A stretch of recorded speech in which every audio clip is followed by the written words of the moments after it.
Welcome to the Irrelevant Podcast. I'm Nathan Jones with my co-host Alex Lewis here, episode 56, with a repeat guest, Mr. Anthony Olivera himself, fresh off of a broken record in the single ply department. So, yeah, we were kind of talking about that before we started streaming here, before we started recording. So, you said it was kind of lucky, Anthony. Alex and I were kind of talking. We don't think that's luck, but what do you contribute that to the lucky side of things? Why was that so lucky for you, you think? Well, I just feel weird about I'm not really, comfortable with pumping my own tires. Uh I would say, but yeah, I it was, it's weird to talk. It's weird to be like, yeah, I'm the man. Like I don't know. It was cool. Uh I didn't have a great prep. It wasn't quite like WPO where my body was dismantling. I was able to stay in basically one piece, but I mean, you know, my last squat session, going into the meet, like I couldn't get 1075 out of the rack.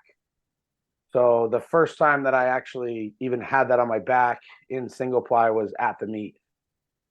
So and that's we looked at it and it's like the whole time going in, I'm like, okay, like the original record you know, was 1035. Henry Thomason had it 1035, and then I came in like 2021 and went 1036.2, and then um and that was my first single ply meet, and then I went, and then Phil Herndon, who's a raw guy who's getting into equipment.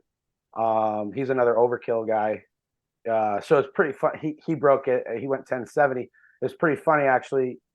I've recently been picked up by Overkill after the WPO as one of their athletes. So it was funny because Rudy, the owner, he sent me a bench shirt before I had decided to do this meet, and I get it, and it came in this like little Manila envelope, and I'm like, what the fuck is it? This is weird. Like, what is this?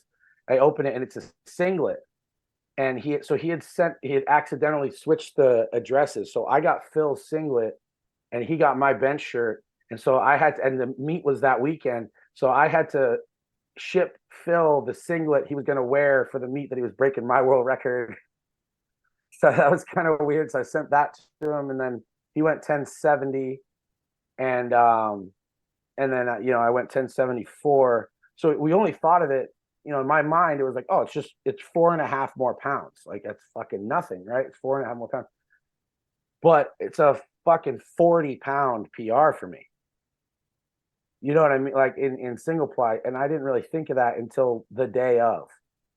I was like, oh shit, I would never let I mean, I guess like if a guy was going for a world record, it would, it's different. But like for the most part, if someone's like, oh, I'm going to take a 40-pound PR on a second attempt, I'd be like, no, you're fucking not. And so it was pretty crazy. So yeah, I opened with 1025 and smoked it. Um, and then went right to 1074. It was really a really special moment for me. The 10 when I did 1036, it was 2021. It was the tail end of like the COVID stuff, and my parents are both older. I'm the youngest kid, so they were just barely 70 at the time, and I hadn't really seen them since like the COVID thing, like once in a parking lot, because we were in Ohio, they were in New Hampshire, and they were like nervous about that. My mom's got lung issues, my dad had cancer and stuff, so it was it's crazy. They came out to that meet to see me break the first record, and so they were there for that one. And they came out for this one too. This was in Worcester, so it's only like an hour and a half away. But they came out, and then also like a bunch of people for obviously my team, like my guys, my crew was there, but also like people from our gym that are pretty new to powerlifting. There's probably 10 or 10 or 11 of them that came out and drove down in the snow to support and hung out all day, and it was fucking rad. Like it was really cool to have people there who are like, I don't want to say I'm like a mentor to them because that sounds fucking weird, but people who like my wife and I have exposed them to powerlifting in a way that they've never been exposed to it before.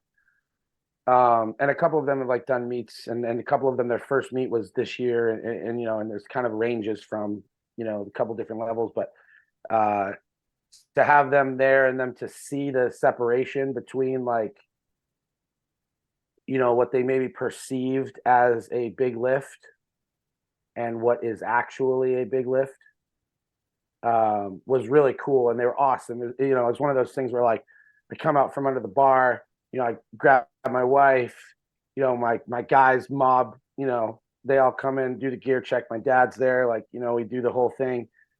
And then I get in the back, you know, have a little cry, get my fucking, have a moment to myself, and then get my gear off. The first thing I did was go out into the crowd and hug every one of my gym members that were there, told them to come and hang out in the back room, thanked them for coming. And I think that it was an opportunity to show them that like, you know, they're just as much a part of the process as I am, you know. And I said it in um my wife thinks I don't give myself enough credit and like pump myself up enough, but to me, like part of that record belongs to every one of them as well, because if we didn't have gym members, I would have to have a normal job, and everything would look different. If I didn't have my crew with me, I wouldn't have been able to do this. So I believe strongly that all of them, like, it says my name on Open Powerlifting, but it may as well have a paragraph of names underneath it. So it was a really, really fucking cool day. It's, you know, we're about it's a week ago today. So it's kind of, I gave myself a couple days to like feel good about it. And then it's, you know, now it's just something that I did, and that's great. And then we kind of move forward from there. Well, I'm not the first one to probably tell you this, but you're a bad motherfucker, so you should really, lean into that a little bit. But Thank you, dude. and you're prepping for your own meet, right? For your first APO meet that you're hosting, is that correct? I'm not prepping for it. Like I'm Or not I doing meant, it, but I've yeah, got, setting it up. Sorry. we've got, we sold out in, like 24 hours, less than, I think. Our meets are really fucking cool. My wife does like such an incredible job with working with sponsors and really building the sport in New England and New Hampshire. We're really lucky to have uh, we're lucky to have the contacts of, you know, Max Effort Muscle and Cerberus and all these guys that, you know, Barbell Bills and all these guys that throw in money every time, and product. It makes it really easy to treat our lifters very, very well. And I think that other gyms like Bear, who put on the meet that I just did, that was an APO meet. I think it was the first one in Massachusetts, has kind of taken the model that we had, and he's kind of following it too. So all the lifters at his meet got a package, you know, got element salts, and you know the best lifters got, you know, several things, you know, protein, and you know a cool like mug and all this stuff. And then you know, in our meets, and you know, we got t-shirt and all that stuff. And so our meets, like, we're fortunate in that we can do the t-shirts, and then obviously what I do with trigger warning, I one of the ways that I support it with through that business is I give the lifters another t-shirt. So every lifter that does one of our meets gets 2 t-shirts, one of which is a, you know, one that I print specifically for the meet with the meet logo on it. And then the other one is a trigger warning shirt. And then they also, like the last one, they got like, you know, CBD products, a full thing of creatine, stickers, lifting straps, like a whole bunch of shit. And so yeah, it's kind of stressful because it feels like we have to like up it every time. But yeah, my wife does an incredible job lining all that shit up. So we have May 4th is the meet that we're doing, and this one is the New England Classic, and we try to do one of our meets. We do the Winifred Memorial. It's in memory of a dog that we lost, and we do a huge charity for the local dog shelters and stuff.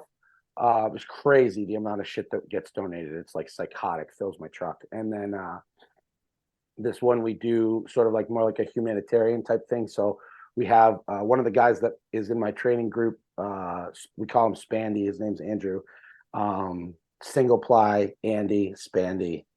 Anyway, he but as you do, his long-term friend that he kind of took under his wing is this young kid who had cancer, and so he started a foundation for him. So we're doing like a big toy drive for kids with like terminal cancer and all that stuff. So yeah, we try to make it so that it's a professional setting for people to see what real powerlifting is.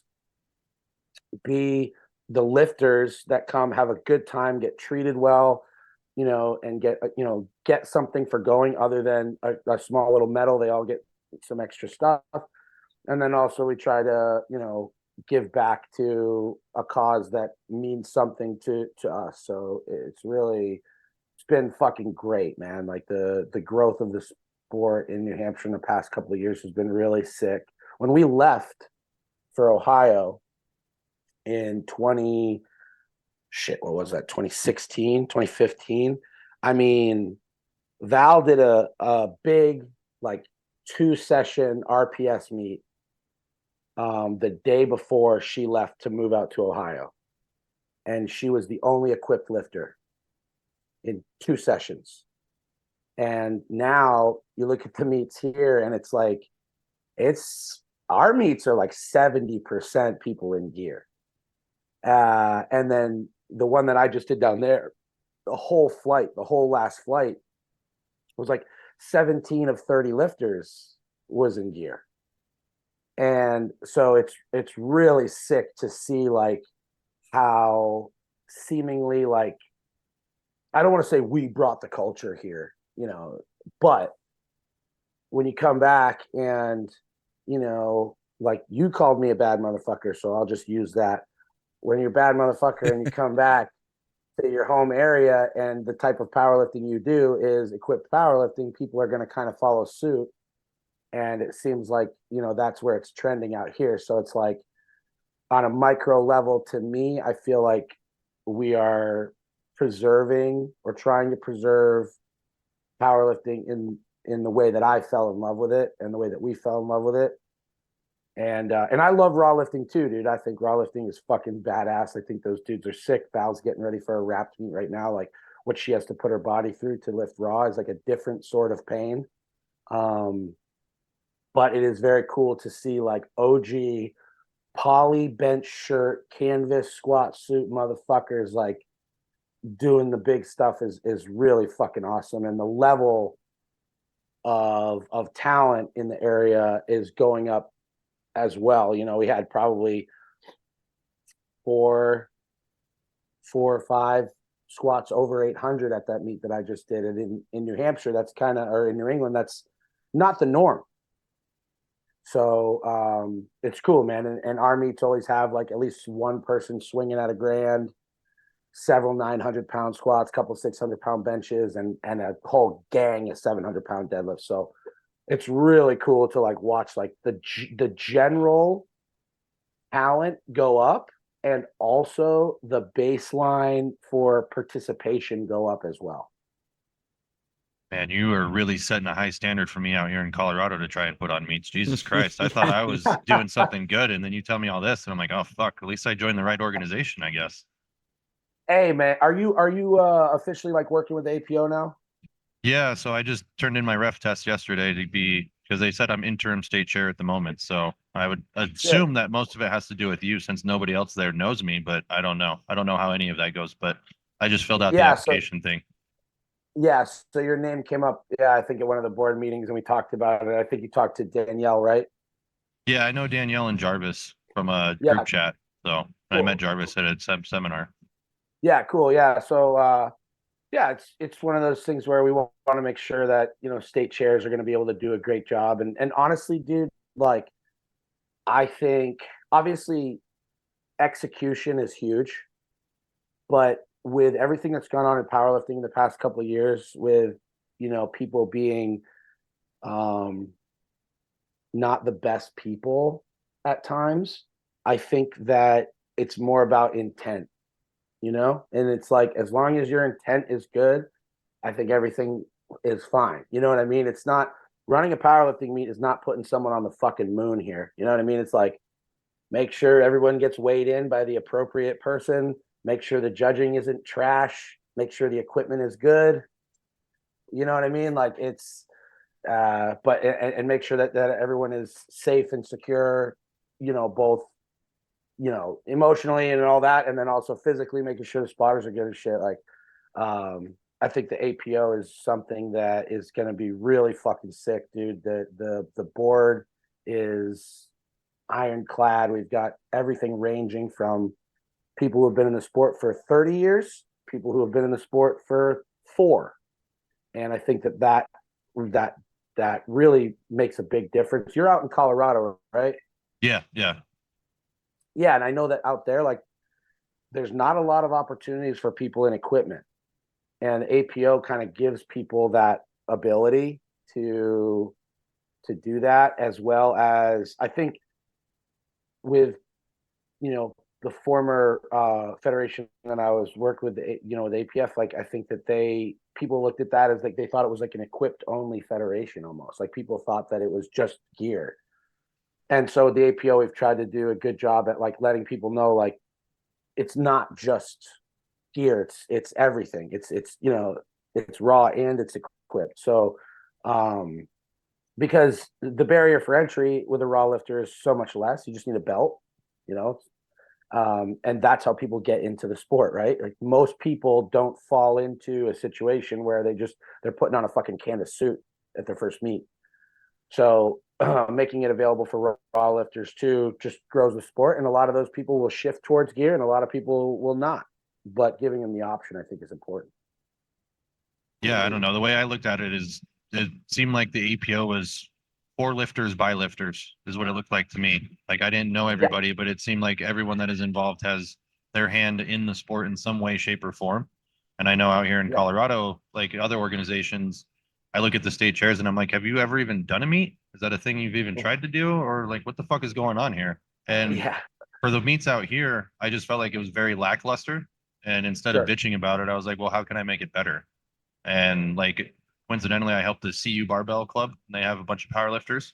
They're like, hey, can we do a mock meet? I was like, yeah. And so like I started it with like, fuck it, I'm gonna give you guys $1,000, and the first best male lifter and female lifter get $250 each.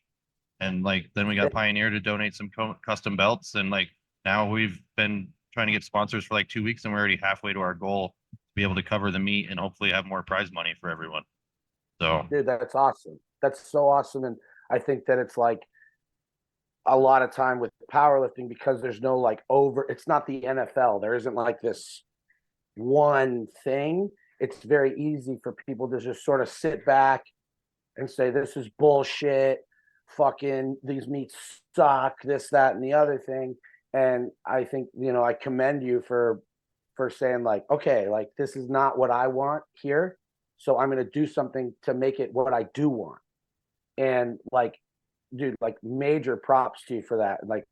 Like serious respect, because the thing that pisses me off the most when it comes to three things, three cultures that I've been involved in is, when it comes to this sort of stuff in powerlifting, hardcore music, and skateboarding.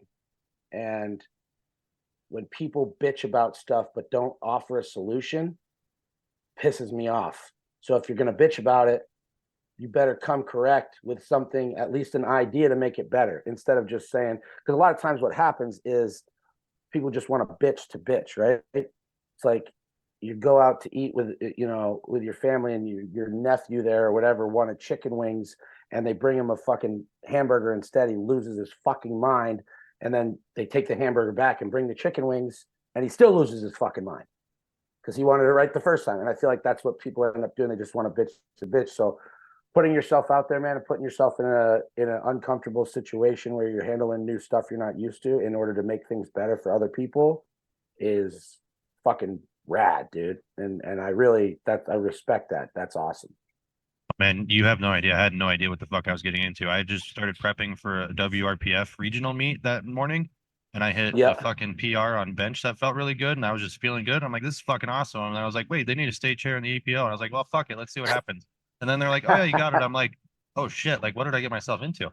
So it's now cool, man. And there's tons of references too. Like if you ever need a hand, obviously, you have my contact info. You can ask me anything you like, and it's set up to like there's no trick questions, dude. Like it's set up for people to succeed. Like we want people to succeed.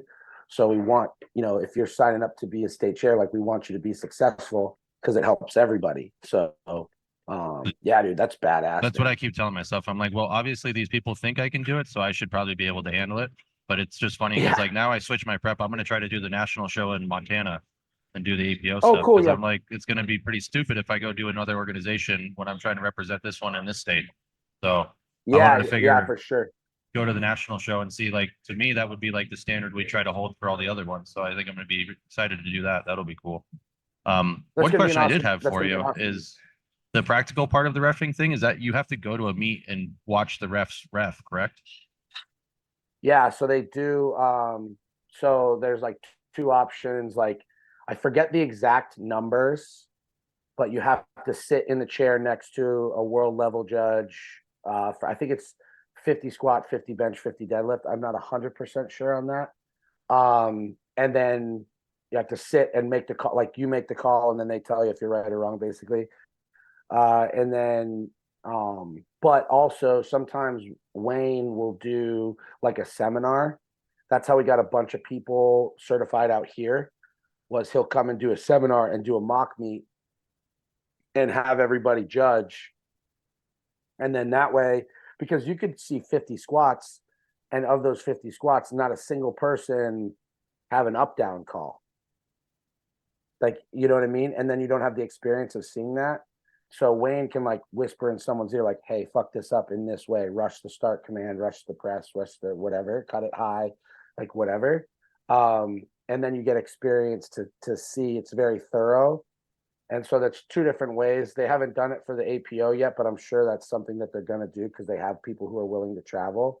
That's what we had to do out here, man, because of looking around. And when I took over as the APF chair in New Hampshire, whatever that was, almost 3 years ago, there was only like 3 judges in the fucking state, dude. There was nobody. And we're like, okay, like we need bodies. We need people who can sit in a chair, because what you'll find, and I will preface this for you, putting on your first meet or whatever, you don't want to judge your first meet, dude. You're the guy running around putting out fires. So when someone comes running to you and says like the bathroom, the toilet's clogged, this person needs whatever, they're puking, they're hurt, they're like, you need to be able to do, we're out of chalk, we this, that, you know what I mean? All this stuff. We had a misload. What do we do? You need to be putting out the fires. So I knew that I needed people that I could put in the chairs that I trusted. So we did that, and it worked out. But yeah, there's 2 different ways you can go about doing it. That meet in Montana is going to be sick, dude. I'm going to be out there. We've got 2 guys that are signed up for it. So I'm going to be out there handling people, and it's going to be a really good time. So the national meets are always super fun, because you just get to see, like, the way I look at it, it's like all like extended sort of, I don't want to say family, that sounds kind of cheesy, but it's like you get to see these people who you get to see once a year, and you know them online and you see them or whatever, but then it's almost like when you see each other in real life, it's like you just pick up where you left off in the fucking DMs, you know what I mean? And it's like, it's fun, and you get to, the social aspect of the sport is one of my favorite parts of it. So it's cool, and getting out there, and also it gives us a fucking reason to go to Montana, because I wouldn't be going to Billings, Montana or whatever for, like, why the fuck would I go there? Man. I don't Me either. But it's cool because we get to go, go out a day early. Me and my wife will get to go see some of the state park and check out parts of the country. And it's just, that kind of just lends itself to what I say every time I talk about powerlifting is like, people probably sick of me fucking saying it, but everything that I have in my life that's worth anything I got from the sport, bro. Like, this is how I met my wife. This is how I met my best friends. This is how I pay my bills. This is how I've traveled. This is how I felt like the biggest. Like, I was playing in national tournaments for hockey when I was 13 years old. I was traveling all over the country, playing in front of large crowds. I played junior hockey, in like in a tough guy league, lots of fights. Like, I've done lots of stuff that involved glory, but all of my true moments of like two hands up, like, have come from the sport too, and some of my proudest moments too have come from this sport. Watching my wife bench 429, watching my wife total 1,000 bare knee, after taking a year off, watching some of my best friends like find their confidence in the gym and at meets is all because of powerlifting. So, like I said, people are probably sick of me saying that shit, but I'm always so grateful for the sport because it gave me a sense of purpose when I really had no fucking idea what I was going to do with my life. You know what I mean? Like, even when I got off of, you talked about it the last time, when I got off of the drugs and, wasn't homeless, like, I still didn't really have a sense of purpose, and powerlifting and the culture surrounding it gave me that purpose. Just took a while for me to find it. Yeah, man, I can totally relate to most of that. What would you say sets the APO apart from a lot of the organizations, aside from the people running it being so accomplished themselves? I think that, first of all, like, the transparency of, where money's going, what the voting procedure is, all that stuff, being super transparent about that stuff. I also think having, a board where we have, Hoff is on the board, right? Best to ever do it. And then someone like me who I have been around, the best to ever do it on the male and female side and the coaching side, with Lou and all that stuff. And then we also have people, Greg and Debbie, they're people who have been in the sport for a really fucking long time, have put on a million meets, have seen it all, done it all, traveled everywhere for it. And then we also have people, like Danielle, who's kind of new to it. And then, Victoria, who's also kind of new to it. And then, Eric Hubbs, who puts on, it's really cool because a thing with Eric, which is great, and I think it's so fucking cool, is he needed a place for to put on meets for, people, Special Olympics athletes. And I think that is fucking cool, that was like a thing. Like, he's like, I need this. And it's like, that's such a noble and awesome cause, an awesome situation, giving that demographic of people somewhere to lift weights and feel powerful and feel confident. And then, J.R. Bolger, who's been judging for, he's a dinosaur. He's been doing this shit for fucking ever. And so, he has a ton of experience and a ton of know-how and all that stuff. So I think the fact that we, the powerlifting, the way powerlifting should be, that whole quote that we put up, I think that we're working to, Hoff said it, preserve the last 30 years of powerlifting and keep it true to that form of powerlifting, I think is fucking huge. And for me, that's why I wanted to be involved with it, because I felt like it. I think that the rule book and the judging and the standard all stays true to what I believe is the best form of powerlifting. So I'm going to be biased, obviously, because I'm a part of it and I think it's the best. And if I didn't, you're a part of an organization, you don't think it's the best organization, then why are you there? So I think that it's the best situation, and I think that the steps that we put in place for people to become judges, become state chairs, become regional directors, all that stuff sets the bar pretty high. And so it's a good kind of, it polices itself. And it kind of keeps the shitbags to a very, very, very minimum, if any at all. You know, there's shitty people in every walk of life. People are gonna weasel their way in. You know, that's what shitty people do. But we have all the stuff in place to weed those motherfuckers out, so we don't have to deal with them. And yeah, so I think that that's part of it. And also, just like, I don't know, man, there's something about like red, white, and blue, motherfucker, like classic rock turned up loud, lifting big weights with a big fucking American flag. Like, to me, that I think that that's fucking sick. Sort of a clean cut but blue collar vibe. To me, just sort of embodies powerlifting and the culture that I fell in love with when it comes to powerlifting. You know, I don't think that there's anything wrong with, you know, USAPL, IPF, like that sort of stuff. It's not for me. They have their own culture, and I'm sure that they work to preserve their culture. And I bet you if you ask them, they love it. And that's awesome. And they should stay there. You know, that's great. And our culture that we have, I think, is the fucking best. So I'm going to stay here. And I obviously, like I said, I'm biased, but Do you I think it's fucking badass. you think your culture is the way it is just because you guys are so focused on the experience and not really the outcome? I mean, the outcomes are great. Obviously, the numbers are great. Like you and Alex both said this, and Alex said this last time we talked on Wednesday. He said, I want the meets to be more than just some silly little medal that they can take home or whatever. You know, I want the experience to be good. I want them to remember the meet more than just this medal. So is that why you feel like your organization will separate yourself from the rest of them, just because you guys are so focused on keeping everyone's experience the best it possibly can be? Yeah, for the lifters, by the lifters, right? Like, you know, it's people who actually lift weights running the shit. And so that makes a big difference.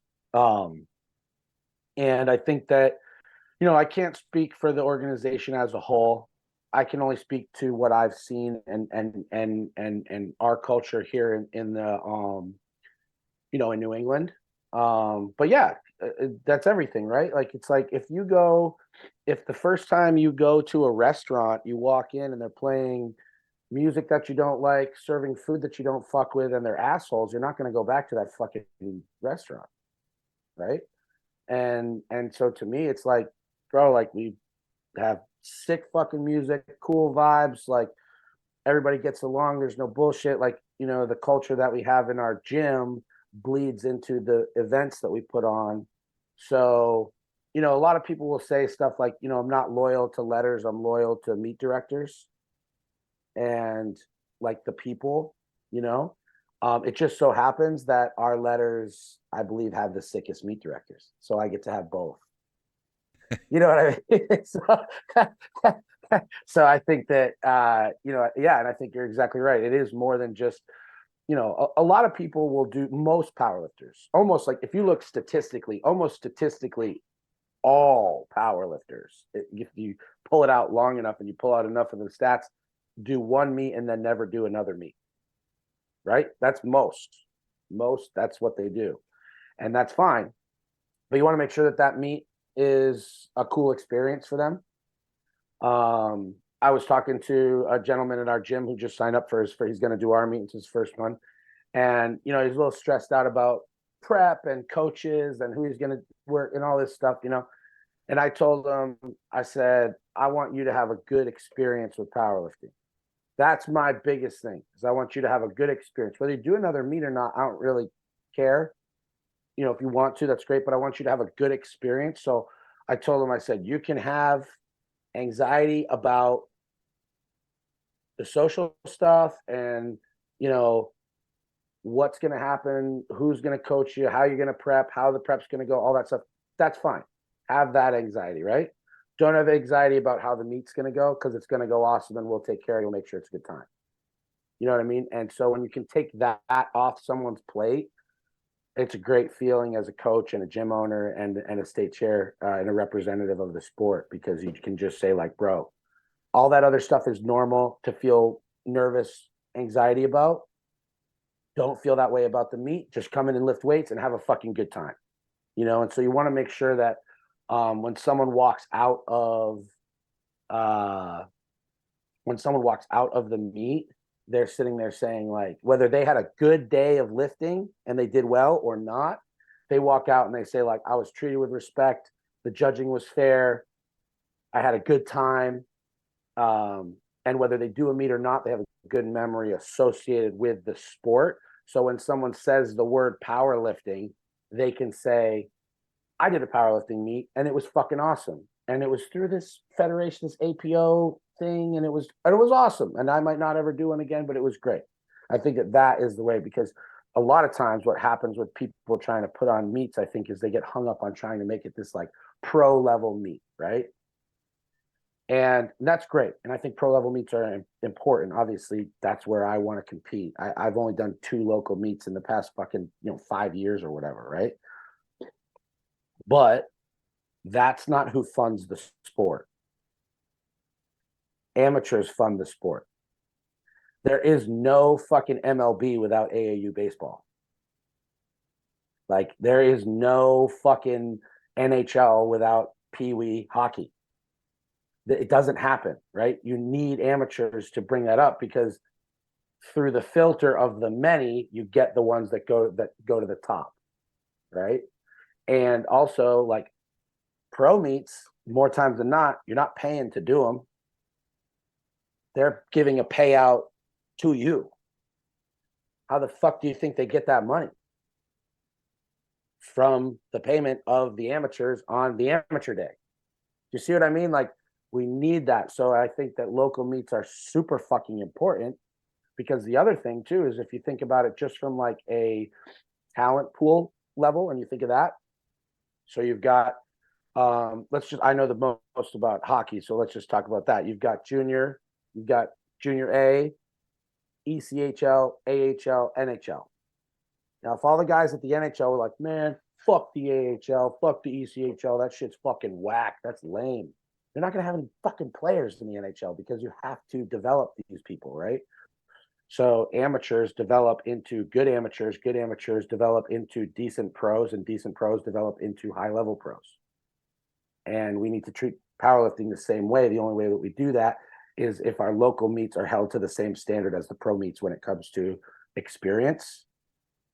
And I think that the way that, just to keep pumping the APO, but the way that we've set it up makes it so that that can happen, and that people can go to a local meet, have a standard, do well there, and they can take that standard and apply it to the national meet that they go to, and they know what they're going to get.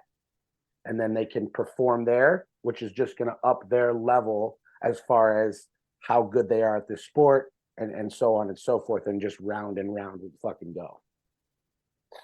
Now, with the APO, it's like a subsect of the WPO. Is that correct? Mm-hmm. And so is Yeah. the eventual idea is that if you do well enough at nationals, that there will be an international or a world competition for people to participate in, that would be WPO affiliated? Yeah, so they're figuring out the nuances of that. So I don't really want to go into like specifics, because it's like, how the internet is, man. If I accidentally said I had a white shirt on right now, there'd be 20 people calling me a fucking liar because it's gray, and I just misspoke or whatever. So I don't want to say anything that's not 100% true. But yeah, in an ideal world, and eventually it will build to world, international level. I know that we have people who are affiliated already overseas. And then obviously the WPO Pro, which will be the WPO as we know it. They're calling it WPO Pro. Will take lifters from the APO and the world affiliate to fill that roster. And don't quote me on this, I'm not 100% sure, but I believe that there is a raw equivalent to that kind of being worked out as well. I'm not 100% sure on that. There's so much that goes into this stuff that during the board meetings, I just try to retain as much as I can, but some of it is like I only have so much room, in my brain. So, but yeah, so eventually to have international competition the same way that most other federations have, like a world affiliate or whatever.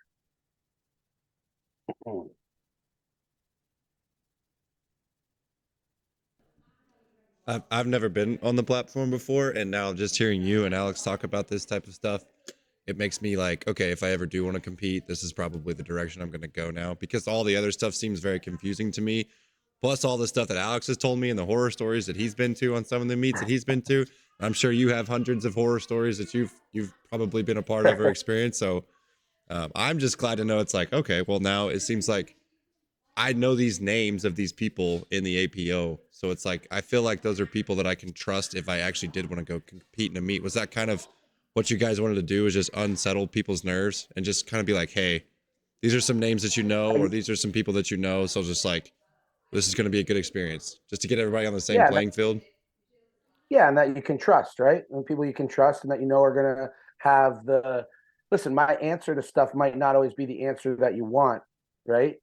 But I don't think anyone's going to say that I don't love powerlifting. I don't think anyone's going to say that I'm not here to boost powerlifting as a whole, not me. Like, obviously, yeah, I want to promote myself, of course, bro. Like, I'm not going to sit here and say I don't want to fucking, have a legacy. Of course I fucking do. Like, if you don't think so, like, go look at my Instagram. Like, yeah, I'm trying to build a legacy for myself, of course. But we want to build the sport up as a whole. And I think that putting people in the forefront that people know and trust are about the sport and not just about themselves helps that. So I have a question for you though. So you're obviously like, you're on this podcast, you're obviously trained to some capacity. For you, like, what's the deal, bro? Why haven't you? Why the biggest step that I had this dude say this to me a long time ago. The hardest and largest step that a powerlifter makes in their career is only this big, and it's stepping onto the platform. So That's fair. What the fuck is the deal, bro? Like, I just don't think. And I haven't been a coach very long. Obviously, I haven't been a strength coach very long, and so Sure. and we all play the comparison game at times too. So I just look at people that go to meets and I'm like, oh, okay, well, if I go total this, what am I going to do comparatively to these other people? But honestly, in Missouri, I don't know. I need to figure out the ins and the outs of where to go and actually compete, because I'd have to travel probably to St. Louis or to Kansas City to actually compete. But around here in Southwest Missouri, there's just not a lot of opportunities to compete. I mean, I think maybe one of the gyms up the road does just a local mock meet every now and then, but nothing that's like actually competitive really where I'm at, I think is a lot of reason too why I haven't got on the platform. But yeah, I know Alex keeps telling me I need to compete, so I'm just gonna have to bite the bullet and do the meet and move on. Bro, I don't offer this to anyone. But like, you fucking want to make your first one out in New Hampshire, we'll cut your entry in half. Oh God.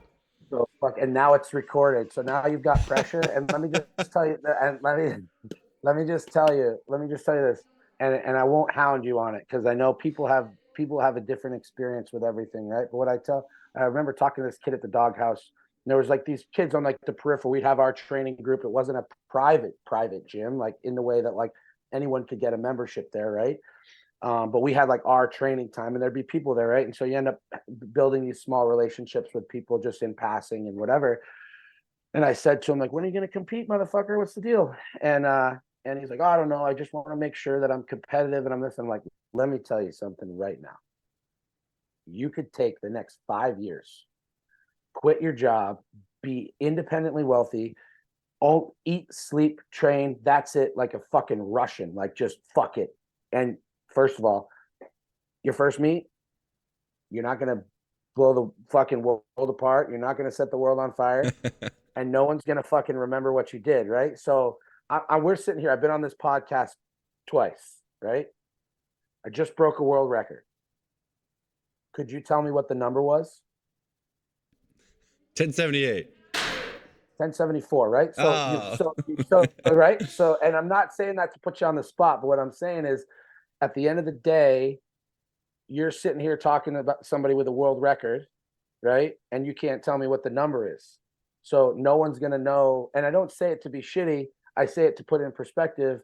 If you can't remember what my world record is and you ask me to be on your show, what are the chances that the guy is going to remember what you did at your first meet? It's not about them. It's about you, right? So like I would have done that squat in an empty fucking room with nobody there, and I would have done it the exact same, and it would have meant the same to me, right? And so what I tell people is like, you're never ready. Never. So just do it. Just go do Fuck it. it. Yep. You know what I mean? It's like people say it about having kids too, right? They're like, it's never gonna be the perfect time. You just gotta, and I don't have kids and don't want kids, but that's a thing that I've heard people say, right? It just, when it happens, you'll make it happen and it'll be right. So same thing with it, it's like, and people run into that too with like the equipment stuff too. They'll say, oh, I want to do X, Y, and Z raw before I get into gear. And what I tell people is like, that's great if you want to do that and have yourself have these like benchmarks that you want before you get into, but also you should lift however the fuck you want in whatever division you want. And as long as you are proud of what you're doing, then fuck it. It's all good. Because at the end of the day, most people are not gonna remember your numbers. What I just did to you with the numbers, I had the exact same experience before my first meet. There's this gentleman, Tony Barbasio. He's since passed, but he was a big kind of geared guy who kind of switched over to Raw. He was New England. I think he was from New Jersey. Years and years ago, I was in the Cube Method Facebook group that Brett and Lily had. Like, it was like, a total shit show, but it was, whatever. It was like one of my only sources for information. And I posted in there, I got my first meet coming up, like help, basically. And he messaged me and said, give me a call. So I get on the phone with him. He tells me his backstory, all this stuff. And I start basically saying what you were saying. And he did the same thing to me. He goes, we've been on the phone 5 minutes. I just told you my numbers. What's my best squat? And I'm like, fuck. And he's like, exactly. You don't know, but you know that you appreciate this phone call, right? Like, and you appreciate me helping you. You're going to remember me for this. You're not going to remember me for the numbers, right? And there's definitely times where you remember people's numbers, of course, right? But you remember the person more than not. You know what I mean? It's like, you could sit here and say, Tom Brady is the best quarterback of all time. Can you list off all his stats? Most people fucking can't. He's got a bunch of Super Bowls and a bunch of MVPs, and I'm sure he's thrown a lot of touchdowns. But you just know he's the best because he's the best, and he's, the way that he acts is professional and all that stuff. So people are going to remember how, for the most part, people are going to remember how you act more than your numbers. And so I tell people when they're kind of nervous to do their first one, like, fuck it, dude, it's a throwaway. Pick one that's 5 weeks out and fucking go and have a good time and figure out the kind of the rhythm and the cadence of being in a meet. And you will know after you take your first squat if it's for you or not. Like, you will know. That's how you can tell. People come out from their first squat, they're already talking about their second meet, or they have anxiety about their second squat and they're never going to do it again. You'll know very fucking quick. Right. Right. And most people love it. You know what I mean? And a lot of people really love that experience. So I just wanted to bust your balls and put you on the spot a little bit. Thank you. Because Good job on doing that. That's who I am as a person. I didn't get to pick my personality. I'll even double down on this, Nathan. If you go to New Hampshire to one of his meets, I'll fly out and handle you since I write your programs anyways. All right, deal. Damn. Or better yet, just sign up for. Oh, never mind. You can't do the national one because you haven't done a meet yet. I was gonna say, just come to Montana with us and quit being such a pussy. All right, we're going. We do 2 a year, buddy. You're fucking welcome anytime. Anytime, baby. And the food out here is bomb. I believe that. Sounds like we're going to Now New the Hampshire. pressure is on, man. To kind of piggyback off of what you were saying, Anthony, I mean, I think we know this obviously, but for people who maybe not know, how big is it that you think powerlifting builds that mindset of like just jump, right? Like instead of getting your toe in the water, just fucking do it, right? You think that Yeah, carries over pretty big from powerlifting? for sure. I think that it kind of teaches people that I think that it teaches people that, right? Like the go, like put your like head first, right? Um, but I think it also teaches people that no matter how much you love something or want something, sometimes you don't get what you want. And I think that that's a great lesson that you learn in powerlifting too. Um, a really great friend of mine, Rob Fusco. He trains in Worcester. He's a legend in hardcore. He's been in a bunch of bands. He's the dude, and we've become pretty close. He said something to me when I was going through some personal stuff. He said, uh, "You don't get what you deserve. You get what you fight for." And I think powerlifting is a great way to uh, to experience that, because you might have a great prep and everything might go right, and you deserve a big total, and it just doesn't happen. And but by the same token, you might have the most fucked up prep you've ever had in your life, like I did going into WPO, and I fucking clawed tooth and nail to make it to the fucking meet.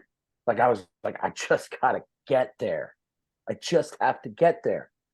And I end up going 8 for 9, which I've never done in an equipped meet before. I was 3 for 3 on my benches after breaking my elbow and tearing my tricep. Like I think that powerlifting, there's so many things, there's so many lessons, and they're so cliche at this point. They've been beaten into the fucking ground, but it's like you learn a lot about yourself when you're all alone with a bar on your back, or weight coming over your face, or looking at something that you have to pick up off the ground. I think so much of it transfers over to normal everyday life. And I've said this recently. I feel like my purpose on this earth is to help people find their confidence through fitness and through lifting weights. And I've been able to watch people. I have people that I've been coaching for fucking 7 years. I have people that I've been with, they've seen me go through everything. I've seen them go through everything. And I've been able to watch people learn how to deal with adversity through powerlifting and then apply that same thing to their everyday life. And then I've also seen people go through adversity in their everyday life and learn how to apply that to powerlifting.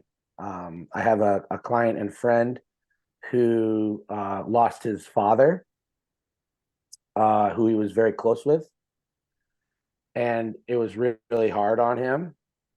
And then that same person have a pretty brutal back injury in training, maybe a year after that.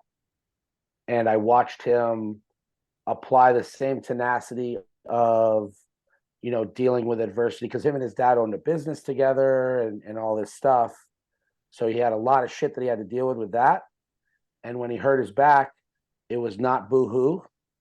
It was not woe is me. It was, I tweaked my back really bad. I gave myself one day to sit in a bathtub and be a sad boy about it. And then I immediately started doing every rehab thing I could possibly think of.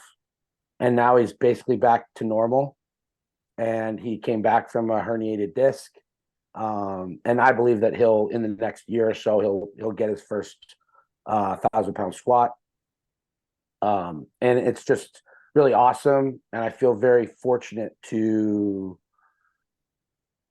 be able to assist people, even if it's in a small way, find that confidence through powerlifting, through the mechanism of powerlifting, and be able to help them in their everyday life. I mean, I don't know how much I talked about it on the last Was I in a brace the last time we had I don't remember. I think it was I think so.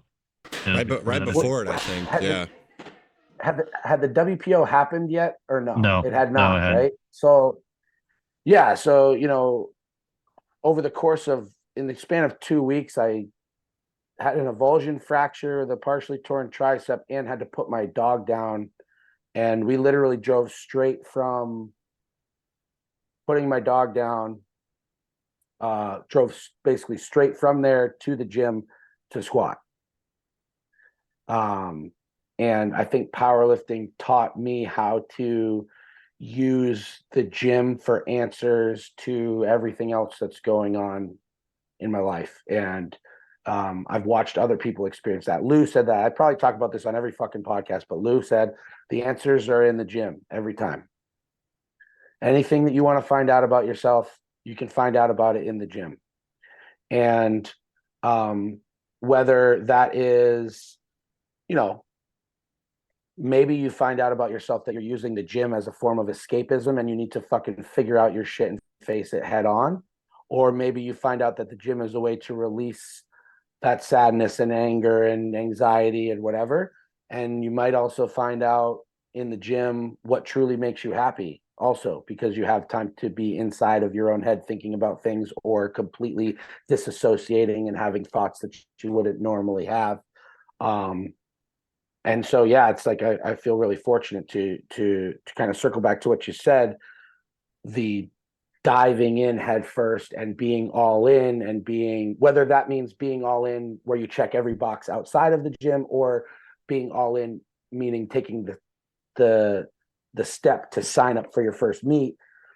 Powerlifting can teach you an incredible amount about yourself and life, just by the nature of what the sport is. Because I feel like, it's an individual sport, but you need a support system to get through it, right? 99.999 repeating of lifters have people around them supporting them, whether it's in training or their support system at home, right? They have a support system to get themselves through it. But when you're under the bar, you're by yourself, right? And I think life is the same way. You have, and I'm not trying to get too woo-woo here, but, yeah, like you need a support system, whether it's friends, family, partner, whatever.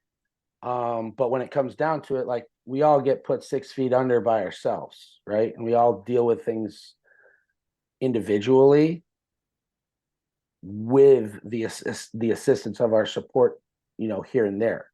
And I think there's just so many fucking parallels between lifting weights and life in general.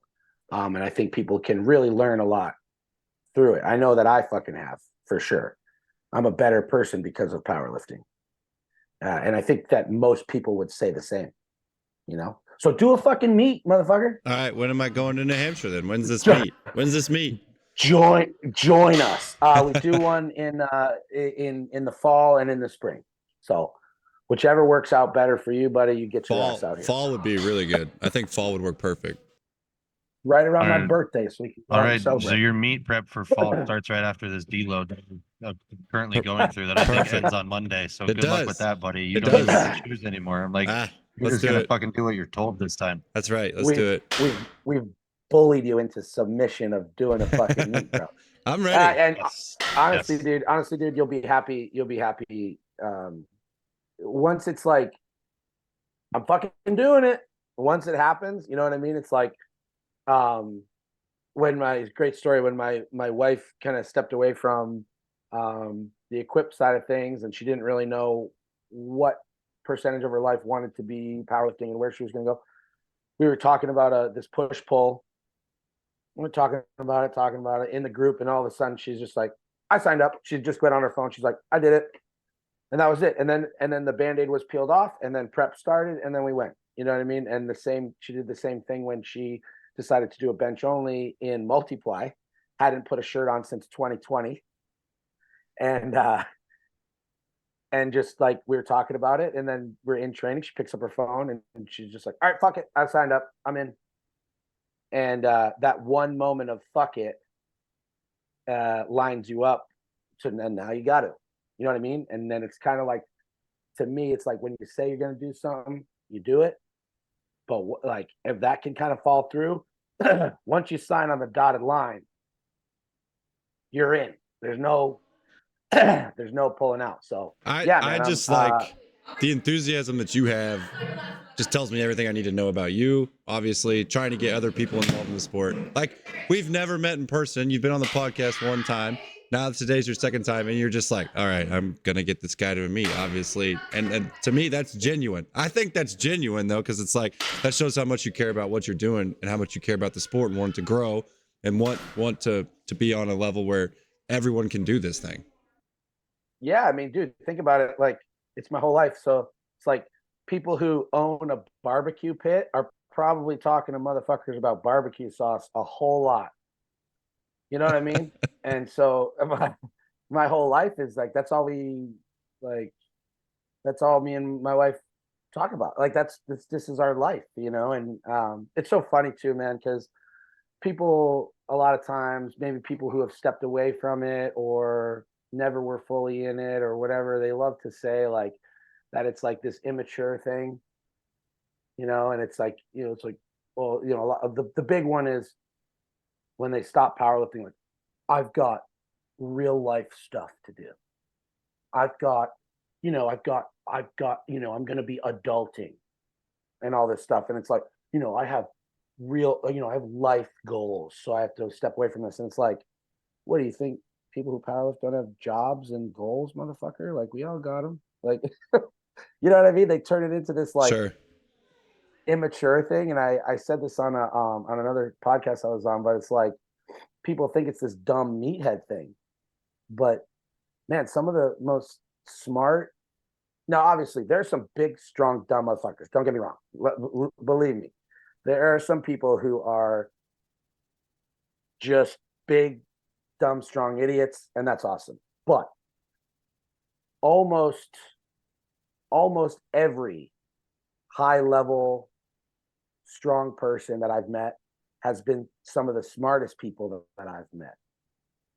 And the people who have been in this sport for a long time end up being some of the most introspective, self-aware, intelligent, growth-seeking people that I've ever been around.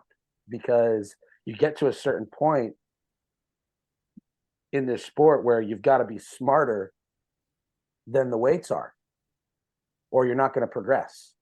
It's like if you have a cow and the cow has a baby, you could pick up that baby on Monday, you could pick up that baby on Tuesday and on Wednesday, and probably for that week you could pick up that fucking cow. And then eventually you're not going to be able to pick up that cow anymore, and you're going to have to figure out a way to pick it up if you have to, right?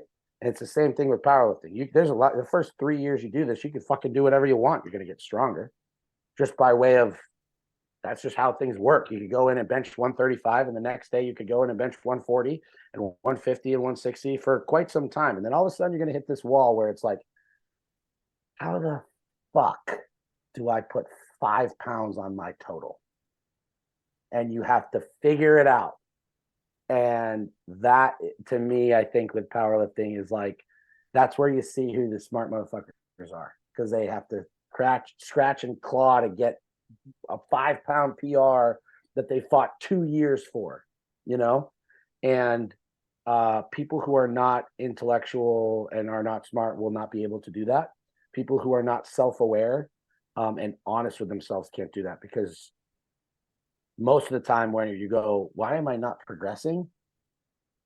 9 times out of 10, it's something that has to do with you, and you have to be honest with yourself. It's like, oh, I'm not progressing because I am a mega pussy about eating food, or I am an asshole about going to bed, or I like whiskey too much, or whatever.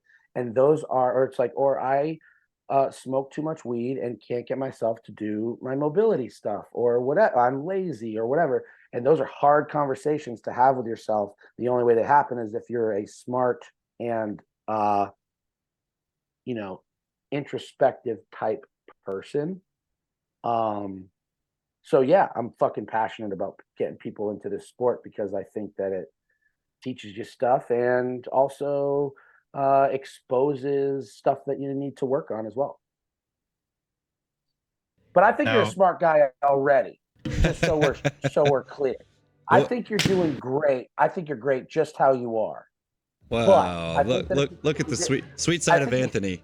I think there's some room for growth for sure. but Now, I think if you did a meet, you'd be even cooler. right.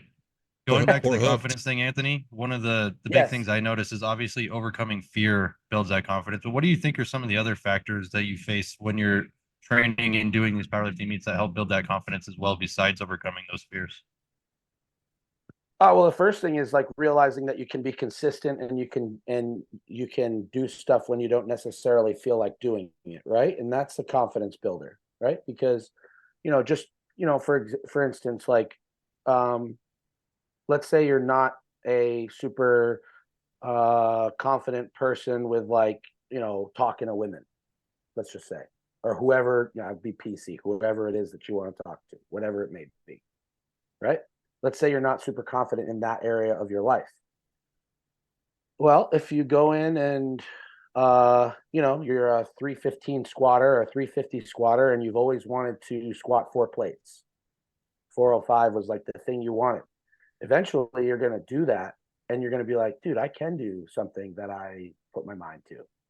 And all of a sudden it's not as scary to talk to that girl that you don't know. It's not as scary to ask for that raise, right? I think confidence, you know, is bred by consistency of action. If you wake up every morning and look in the mirror and say you're a big dumb fucking idiot to yourself every morning, guess what you're going to be? A big dumb fucking idiot. But if you wake up every morning and you look at yourself and you're like, I'm a fucking man, like I'm a badass motherfucker, and I'm going to do everything that I said I'm going to do today. Eventually, guess what? You're going to be a bad motherfucker that does everything that you say you're going to do, right? And if you are training 4 days a week or however many days a week, more times than not, you're probably not going to be perfectly set up to have a great day in the gym just because the nature of life, right? But I think showing up and continuing to show up shows people that they can do stuff when it's hard, right? Like, everybody does these like cold plunges. I love cold plunges. I think it's such great stuff that's uncomfortable. The lunges that I do, things that are not necessarily easy. Well, all it takes is a couple of days of lunges where your fucking knee is tweaked and you're beat the fuck up from squats the night before. Just takes a couple of those that you do it anyway, that you're just confident you can do it anytime, right? And then, so that's sort of like the sort of woo-woo, sort of side of it. But then the other side of it is like, it breeds confidence just in picking up big fucking weights, dude, and weights that are probably scary to you initially. All that it takes is one moment of like, I'm scared of this weight, and doing it anyway. And when I say do it, I just mean attempting it, whether you get crushed or you finish the lift. The confidence of getting under it bleeds into everything else. And I think that like also just the sense of feeling physically strong and not frail. It's like my wife worked with someone just in a PT sense that was he was 80 something years old, dementia, tiny little frail guy, right? He his daughter was scared for him to get up in the middle of the night to go to the bathroom by himself. And my wife worked with him and was phenomenal, and she built him up to the point where it started snowing. He went outside and started fucking shoveling the deck when this guy could barely go to the bathroom by himself 6 months previous. So she built him up physically. And then because he was built up physically, he had the confidence to do things that he could not do before. And you see it time and time again. Strength training and powerlifting specifically, because that's the type of strength training that I enjoy, helps people find their power, whether it's physical or mental or a combination of both. And I think that confidence builds because when you repeatedly show yourself that you can do something, everything else seems like kind of a joke. You know what I mean? Like, I'm not really scared to interact with people because I've dumped 600 pounds on my belly before. And I've missed 1,100 pound squats. And once you do that a couple times, like, and nothing's really scary anymore. Like, it's just, you can just, the confidence level, it's like I can get on the phone with whoever, I can talk to whoever, and it's not a big deal to me because I've had oh shit moments with weights that could fuck me up. And that breeds confidence just on a very basic level. It's like when you show someone, what's that movie? Fuck. It's like some movie with like Elijah Wood in it where he, like the soccer gangs and they fight and what it's like Green Street Hooligans. something. Yeah. So great, awesome, kind of cheesy, but cool movie, right? And he says, like, once you figure out that you're not made of glass, you can basically do anything. And I think powerlifting helps people find that. I know it does. I don't think it does. I know it. I watch it every fucking day in my gym. Speaking of which, Nathan, I just registered for the national meet, so you better get on your shit eventually. Oh, Boom. Hey, just send me the details, send me the info. It's going down. Let's fucking go. Well, you need to go to the APO website and become a member first. Oh boy. Then you can be a part of the club. All right, I'll Just get it done today. Later today. I'll get it done today. Sick. So I've been peer pressured into it, so now here we go. Oh, shut the fuck up. It's the coolest thing you didn't know you were gonna do. It'll be good. I'm excited now. Now I'm looking forward to something. Fuck yeah. I mean, honestly, when I did it, it made my training you called me a cyborg before. Like, now it just gave me that much more interest in doing what I was doing. Like, I have plenty of reasons to do it, but now it just intensifies those reasons. And I was like, oh shit, well, we better get this done. Having a date on the calendar marked makes training slightly more stressful, but also holds you accountable.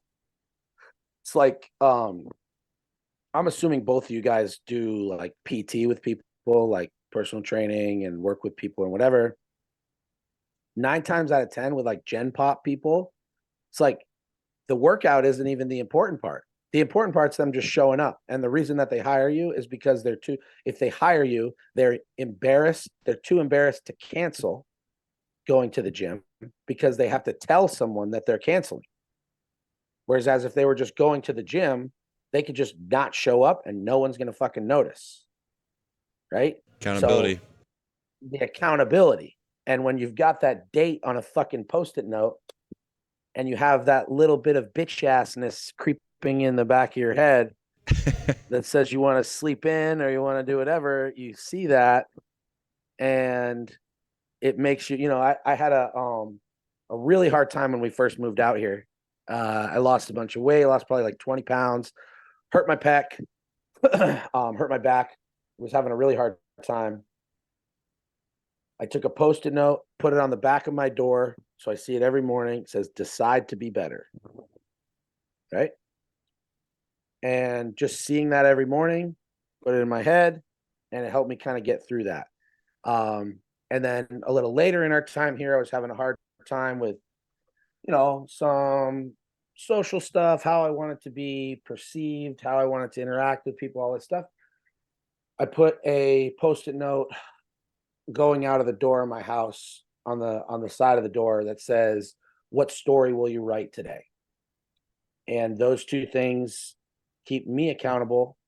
Because I don't need the accountability to like go to the gym. I love going to the gym. I'm never going to like that. There's no, I love it. I love training. Like it's my favorite part of the day. Right.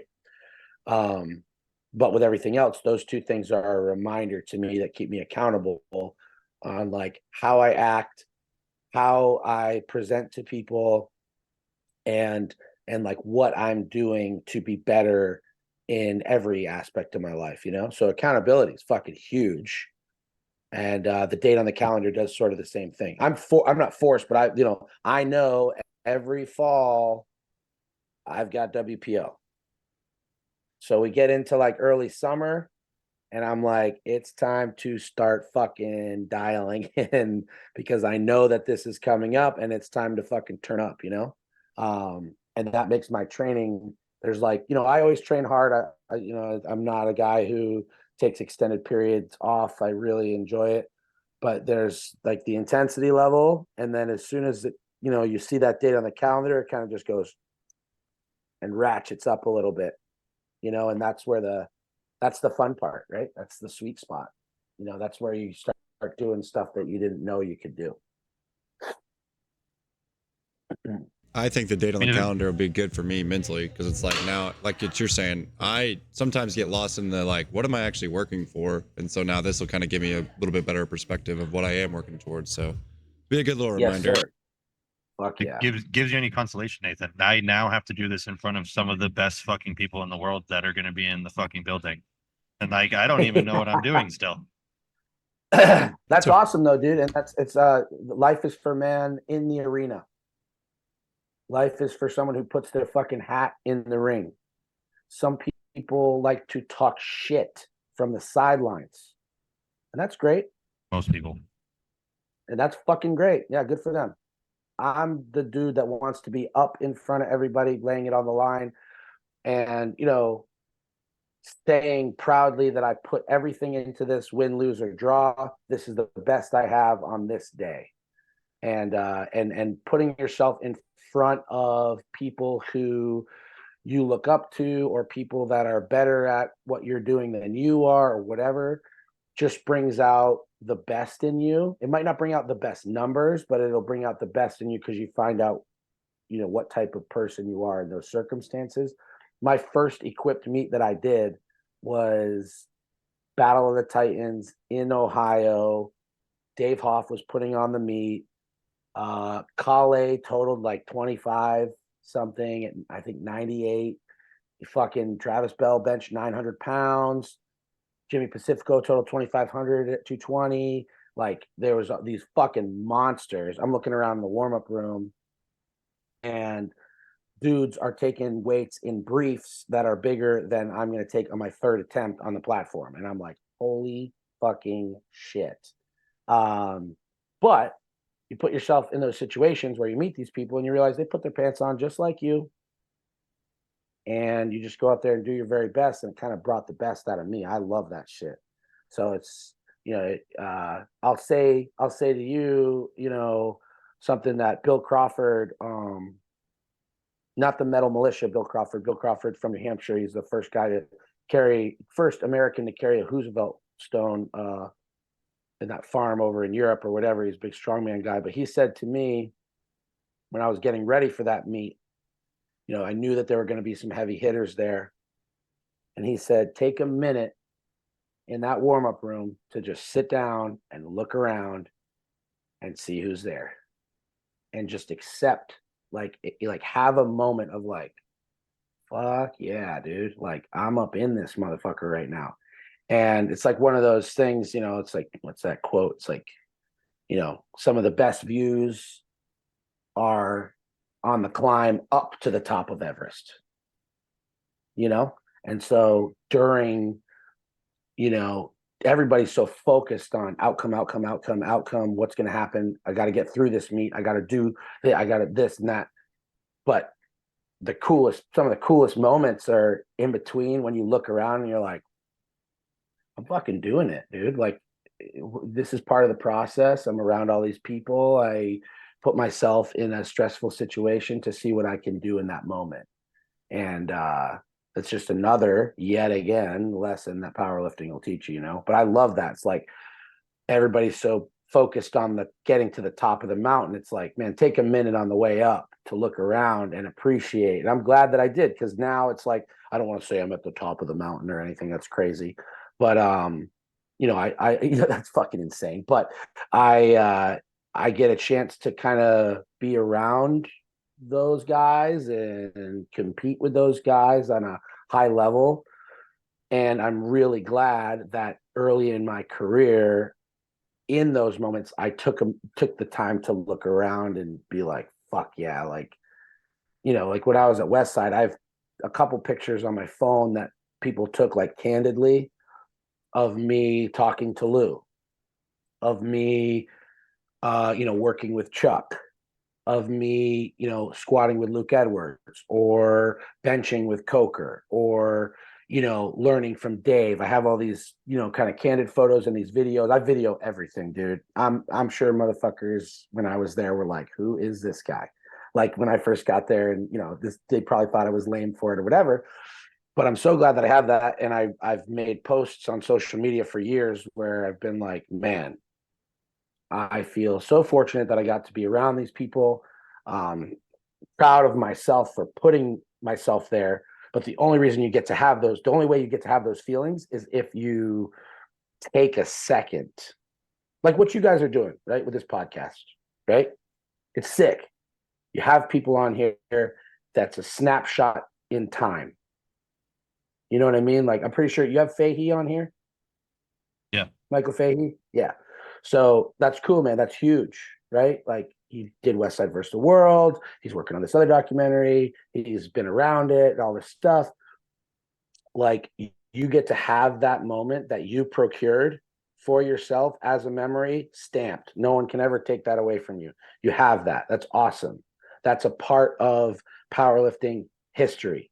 Is like a part of powerlifting history is you guys having this podcast, having me on it, having Fahey on it, having Mike Burrow on it. These are people who have been around the sport for a long time and have done some cool things in the sport, right? And I think it's important for everybody to recognize those moments as they're happening, and then recognize like how cool it is to be able to look back and be like, what I was doing in that moment was important for the sport and for my legacy as a person within the sport. I regularly will open my photos and touch the top of my phone and go all the way to the top and look and kind of skim through and just look at the memories that I've made with different people, the lifts I've had with different people, the experiences I've had, the people I've gotten to meet. And I'm so grateful that I took the time to remember those moments. And you guys should too, because what you're doing is important. What you're doing is fucking cool, man. You know what I mean? Like, I had, when I was doing my podcast, I think I had like 200 episodes, like right around there. Had everybody on it. Everyone fucking from, the bass player of All That Remains to a guy who owned, my buddy of mine who ran a winery, to Hoff, to Joe Jordan, to, Danny, like, all these motherfuckers, right? Laura, all this. And to me, it's super important. And I'm super proud that I did that, because I have an hour of me talking to Ed Cohn, and no one can ever take that away. And people will listen to that for years to come, because they're going to search Ed's name and that's going to come up.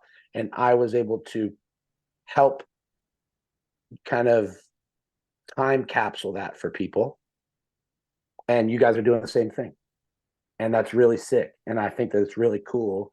That kind of, I don't want to say like I passed the torch to you or what that's fucking weird too. But that's fucking strange. But sort of like, it's cool that like I kind of stepped away from doing my podcast. And I look around and there's guys like you that are doing it the same way, where it's not on this super high level, like a table talk or Mark Bell's thing or raw talk or all that. It's sort of like this grassroots, like super genuine, just talking about lifting and talking to people who are in the sport. And yeah, I think it's really rad. So that's me pumping your fucking tires. That's Okay, now- two nice things I've said. Now I gotta in get one you. podcast. We gotta get the All That Remains bass player on here, because that would be someone that I'd want to talk to. But that's just me. So I could put you in contact with Bubble. He's a cool guy. You know what's so funny about him, dude? It's so cool. He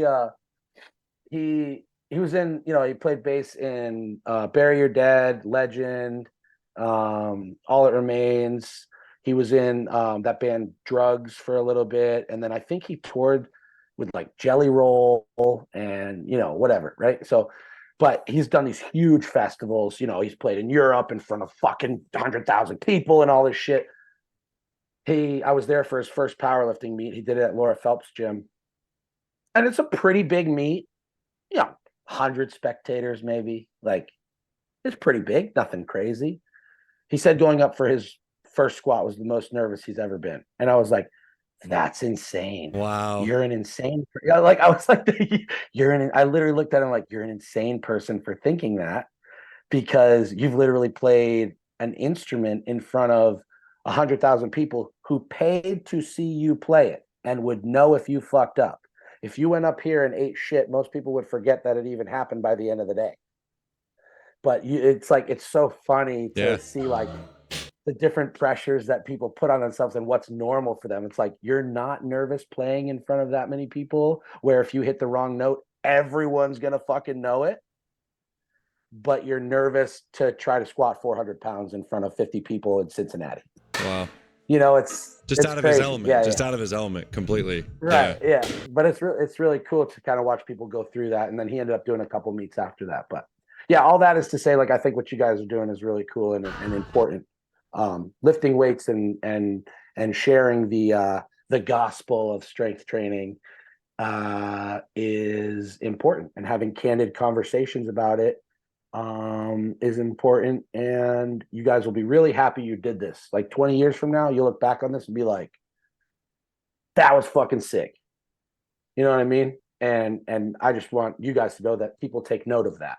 I think we sit I know back, I do. We sit back sometimes and we go, wow, we had this guy on, or wow, we had that guy on. But it's like, we really Sometimes I do it every time someone says yes. yeah, it's awesome. We love having you guys on. It's awesome. It's cool. It's cool, man. And it's awesome too, because I think that from you know, I've been in your shoes too, where, you know, like doing a podcast, reaching out to someone, being like, hey man, like, do you think it would be cool if you know, like, and what you find out though, is people are just fucking people, you know, like, people are just, we're all just dudes, you know, we're all just people doing the thing. And I think that it's really cool, because doing a podcast and trying to reach out to people and all that stuff, you've probably found that now it ain't shit. You slide into the DMs. What's up, bro? Like, we'd love to have you on. Here's a link to my podcast. We've had this person on. It'd be really rad if you came on too. If not, no big deal, whatever. Whereas as the first couple messages, you were probably nervous to send. I'm still a little nervous. Like, I sent one to Ben Pauly the other day, and I was like, I don't know if this guy's gonna even respond. He's been on Table Talk and all that stuff, and I was just like, whatever, I'll send it anyway. And he was just super nice and super cool about it. So I was like, yeah, Ben's a great guy. Yeah. What you'll find with most of these people is, like, you know, you're giving them like, I'm grateful you guys are giving me a platform to speak on, right? And giving me a chance to talk my shit. And most people, man, nobody cares about this shit. No, nobody outside of our world cares about it. And so most people are just stoked that they get an opportunity to tell their story. You know what I mean? That's sort of why I stopped doing my podcast, was because I don't want to say I had everybody on, but I had a good amount of people on, like, that were top end people. And I just had a few people that I had on that you know, didn't share it after, and we're kind of like too cool for school. And I was like, well, I gave you a platform to tell your story. This is mutually beneficial. You were cool enough to come on, but you weren't cool enough to share it. Fuck you, dude. Like, fine. You know what I mean? Like, go fuck yourself. You're too cool. You're cooler than Ed Cohn. All right. Like, that's weird. You're cooler than Dave Hoff. That okay, fucking whatever. You're bigger than these people. Like, and so that's why I kind of stopped doing it, because I got sort of jaded to that. But when you get people to share your stuff and come on and give you guys an opportunity to basically have a uncensored phone call with someone that you might not have talked to otherwise, that's a really good feeling. You know what I mean? And I remember that. It's fucking, how sick is it when you do, like, you send the one where you're like, this might go to their request folder. Who fucking knows? And then they respond. It's like, fucking yeah, like, let's go. Like, it feels good. I had many moments like that where it was Yeah. like, you like, I remember the first time I had Corey Gregory on. It was before we were, super friendly. And when I asked him to come on, I was like, yeah, if you wouldn't mind, and he's like, of course, dude, I'd love to. And I'm like, no, like, you get that moment of like, fuck yeah. So yeah, I think it's really cool what you guys are doing, and you do a great job with it.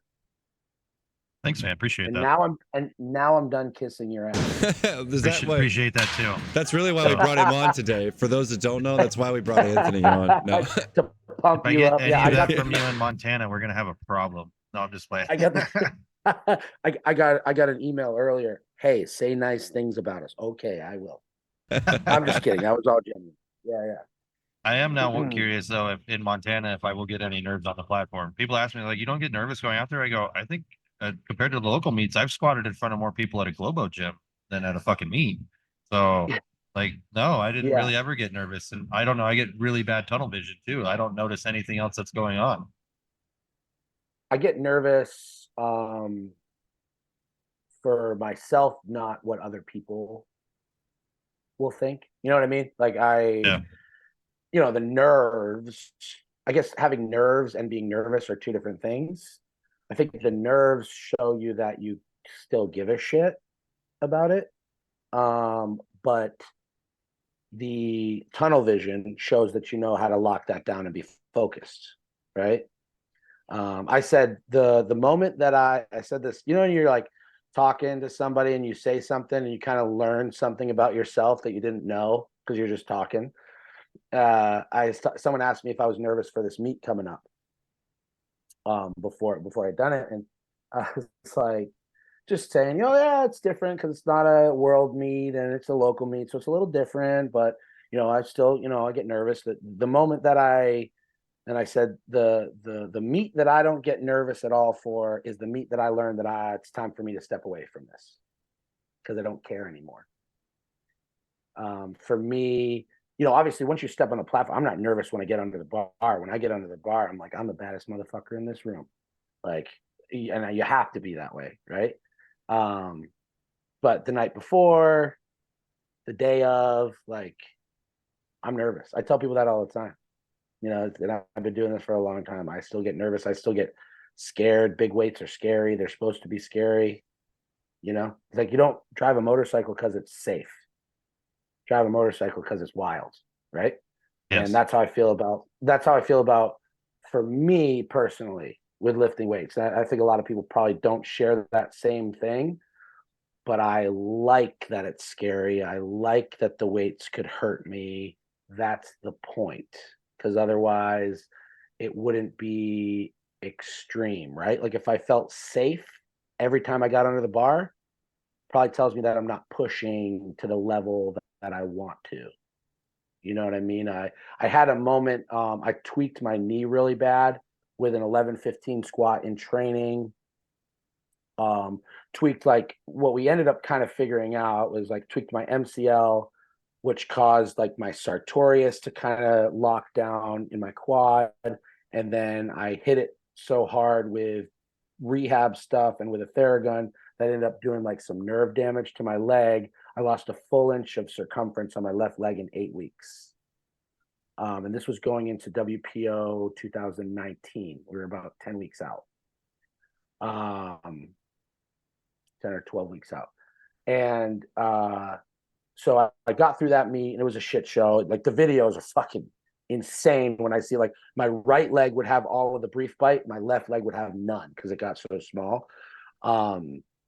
Somehow I got through that meet. And then after that, with training and all this stuff, I kind of had these, it was like repeated nights when we would take big squats where I would shut it down one squat early. Like I'd take like 1050 and then I wouldn't take 11. Or I'd take 1080 and I wouldn't take 11, or I'd take 11, but I wouldn't take the next jump. And I had this moment, I was like, you fucking pussy. Like, like you can sit here and lie to yourself and say, oh, I didn't take that because I don't need to yet. We're not close to a meet. Or I didn't take that because we are close to a meet and I need to recover. And I can frame all this shit into whatever fucking way possible. But when it comes down to it, you're scared and you're being a fucking pussy. Fuck all that. So I made the decision to, the next time I came into the gym to take a big weight, I told all my training partners what I was going to do. It's like, I'm going to go 975, 1075, 1125, 975, 1075. I kept saying it because then they've heard it. So when I take the 1075, I don't have the option to say, I'm good for today, because people are already loading up the next one. They know what I'm doing, because I had this realization where it's like, you didn't do this. You didn't start doing this because it was safe. You didn't start doing this because it wasn't scary. You did this because it was scary, because it is scary. It's supposed to be. It's supposed to be intense. It's supposed to make you second guess stuff. It's supposed to make you feel an oh shit feeling, right?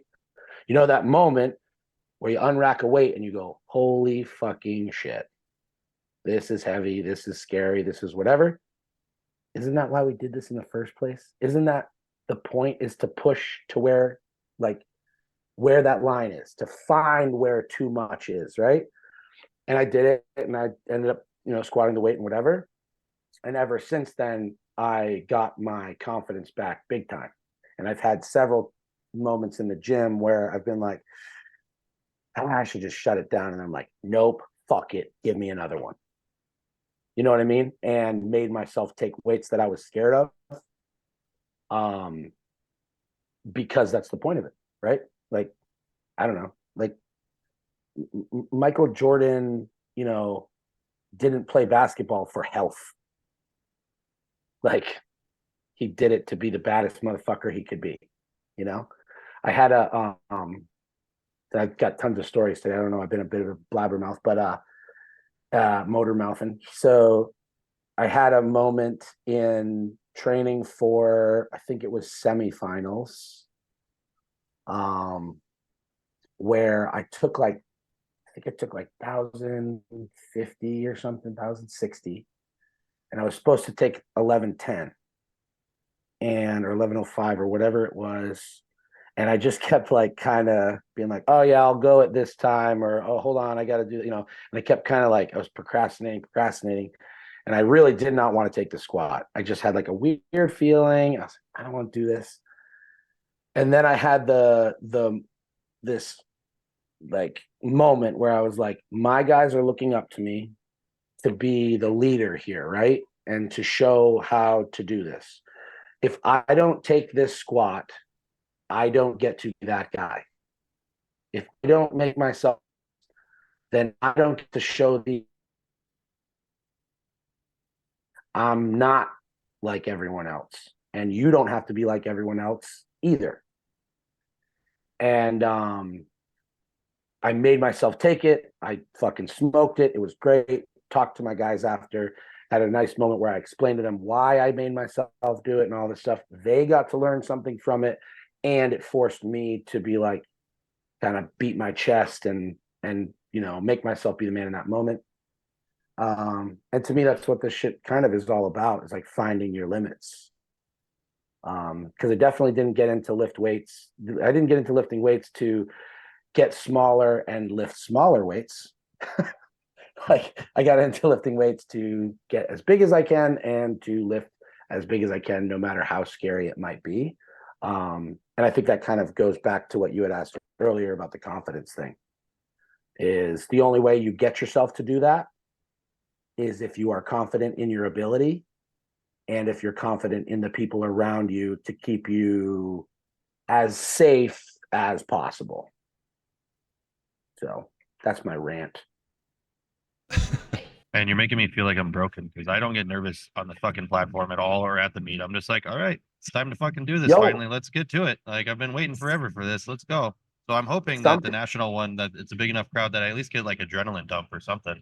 Because ones we Some have people here, are killers like that, you know. I Some don't know if people I'm are. that, but Some people are killers like that. My wife, you know, great fucking competitor, savage.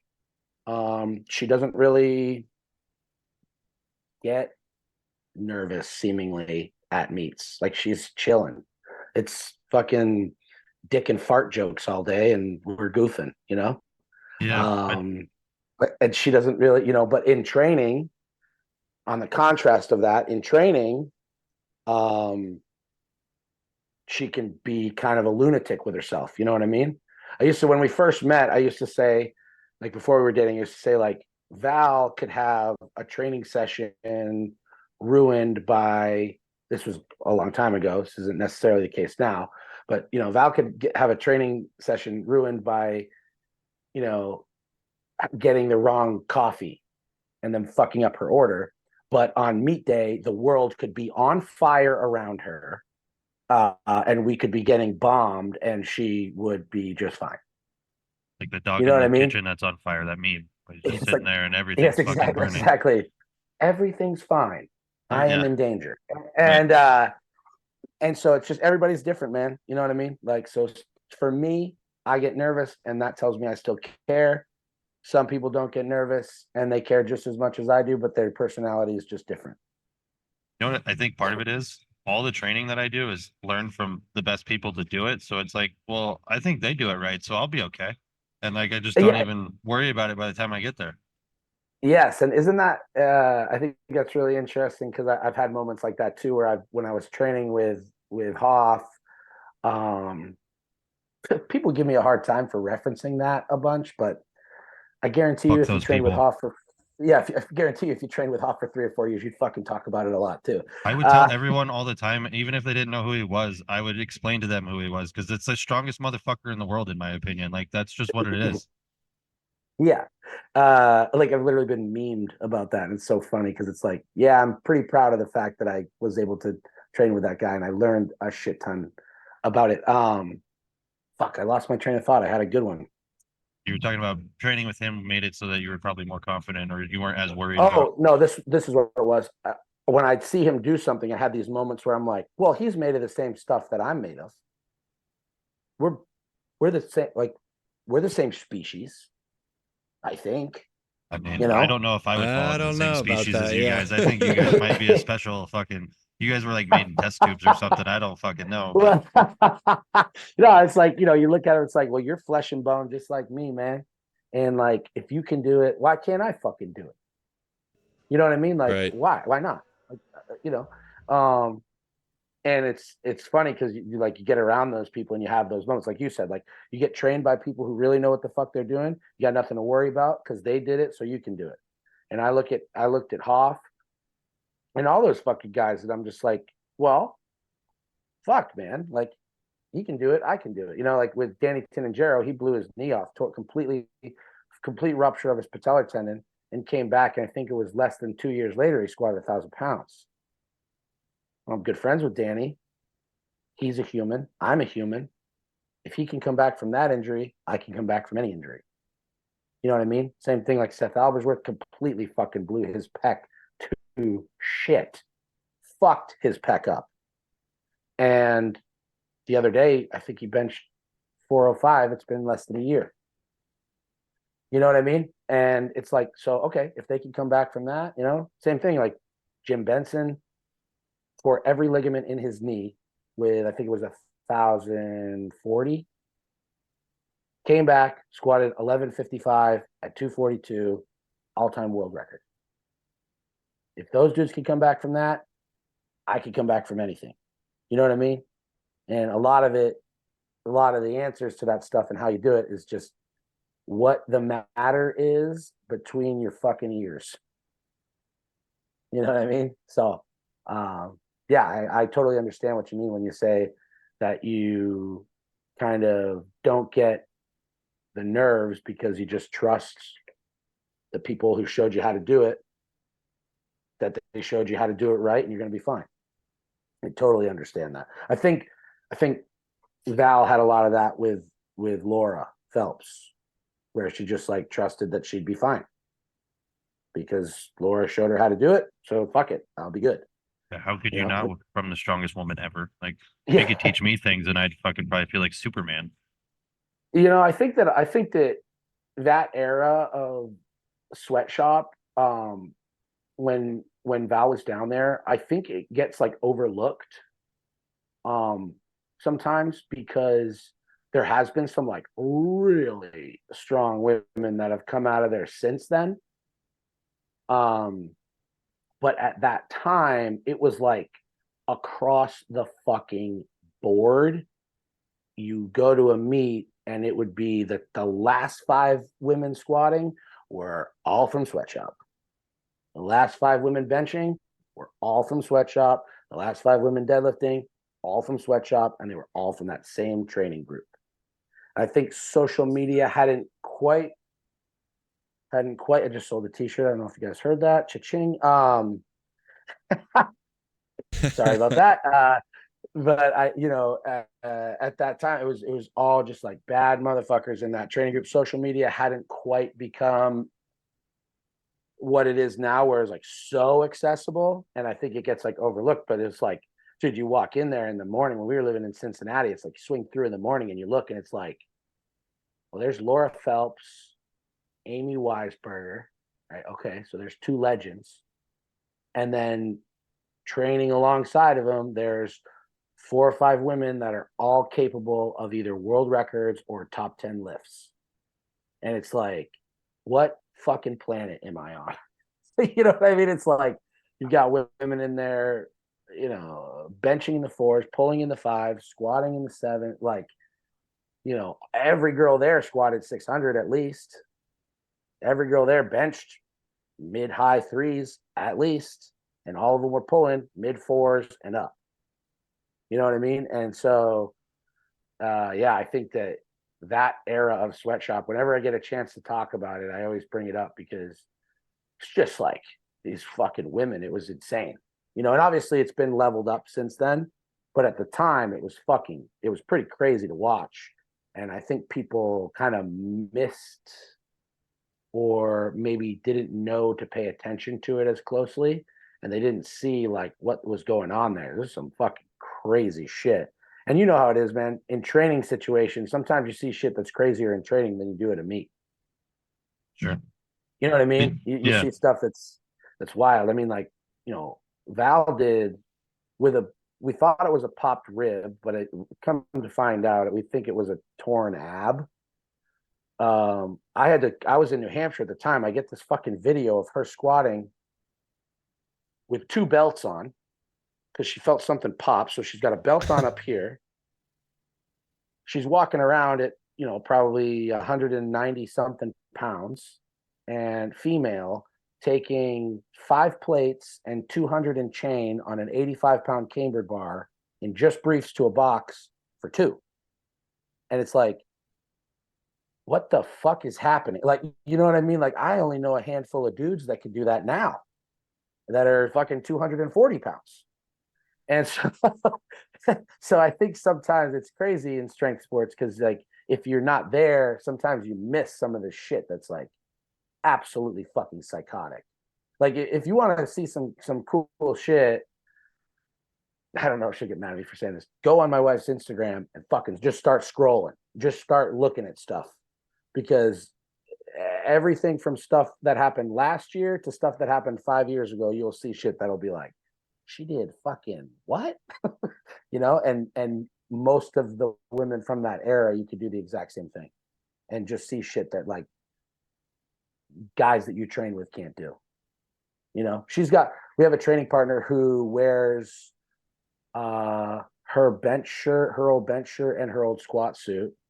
And until like the last 6 months, her lifts in that gear were bigger than what he had done.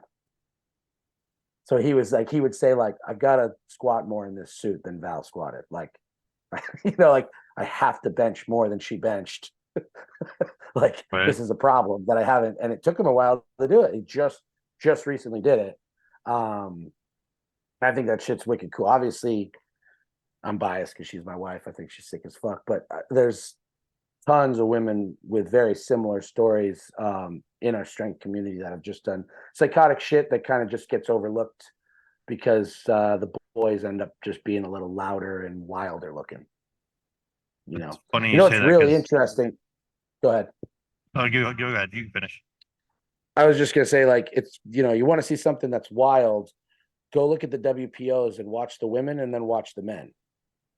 Women will walk up to the bar, calm, step up, do whatever they're gonna do, maybe a small celebration and go. The guys all look like they're on fire the whole time. I used to say that Val's lifting looked like a neatly organized bookshelf, and my lifting looked like a fireball. And that's basically true across the board for almost like all female lifters and male lifters. We're all like, like, and the chicks are like, even the ones at the very high level are just like very calm, cool, collected, execute, and then get off the platform. It's really cool to watch. Yeah, ever since I started helping the CU barbell team, I've got only girls that I coach one-on-one with, and you're absolutely right. And it's my goal to make them all fucking stronger than every guy. Like that's the goal. Like, how do I get you guys stronger than all the dudes so that they just feel like shit? Like, yeah, I think that's the coolest thing ever. Yeah, look at Mike Burrell's gym, same, very similar. I think that coaching women is way easier. Yeah, they listen way better and they don't talk shit and they just do it. Yeah, way fucking easier. And it's not even fucking close. They're like way more empathetic, way more self-aware, way less of a ego on them. This dude, Mike Headley, said it to me years ago. He said the difference between coaching men and women, and people who listen to me on podcasts probably hear me say the same shit, 50 fucking times. But the difference between the two is when a female athlete asks you a question as their coach, they want your answer. They're curious about what the answer is. When a male asks you a question, they are curious if your answer is the same as their answer. Yeah. And it's like, it's every fucking time. Like, they come over to you and they say, what do you think my next jump should be? And in their head, they have an answer. They're seeing if it's the same as yours, and they're ready to debate you on it. When a female lifter comes over and asks you what jump to take, they're literally saying, Coach, what do you think the best answer is to this question? I want you to tell me because I hired you as a coach, and I did that because I trust that you know more about this subject than I do. You know what I mean? Like, or you have a better perspective on it. Like, and it's just, we have a girl who's just getting into gear. Her first equipped meet is going to be the amateur day for the Laura Phelps women's meet, which I think is just so dope that she's putting herself in that position, like going out there, traveling for a first equipped meet, putting herself, in the lion's den. I think is so sick. And she looks at me and Val, and everything we ask her to do, she does. No questions asked. She doesn't argue. She doesn't say, I think this, nothing. She tells us how she's feeling, and whatever me and Val say to her, she listens and she does her very best to execute. And because of that, she's going to be really fucking good. You know what I mean? Eventually, she is going to be very fucking good because of that. And, when you get just because of like hormones and, just the difference between male and female physically, when you get a dude that has that mentality, the sky's the fucking limit. Like, when you get a dude who is, I have a couple in my group that I guess basically all the guys that train with us. If me or Val looked at them and said, okay, you want to squat 1,000 pounds? What I need you to do is grab yourself by the back of the head and bounce your head off the wall 50 times a day. Those dudes would do it 100% of the time. They'll do anything we fucking ask of them. And because of that, they're all seeing like crazy fucking gains. But it's kind of a rarity with male athletes, I think. A little bit of an ego. And I'm guilty of it, just like everybody else. Like Val was telling me my rack was too low and my feet were too wide for a very long time. I was at a meet. Hoff looks at me and goes, bring that rack up and scoot your feet in a little bit. Okay, did it. Smoked. I was like, wow, that was easy. That was really good. What do you think of that? Look at Val, and she's like, looks pretty good. Like, sounds fucking familiar. I don't know what it is, but men have a hard time taking coaching in that way. So I really try to work on that. Honestly, I think that's why my bench has seen some pretty good gains recently, is because I finally fully committed to listening to every single cue that Val was giving me and didn't come up with excuses as to why I couldn't.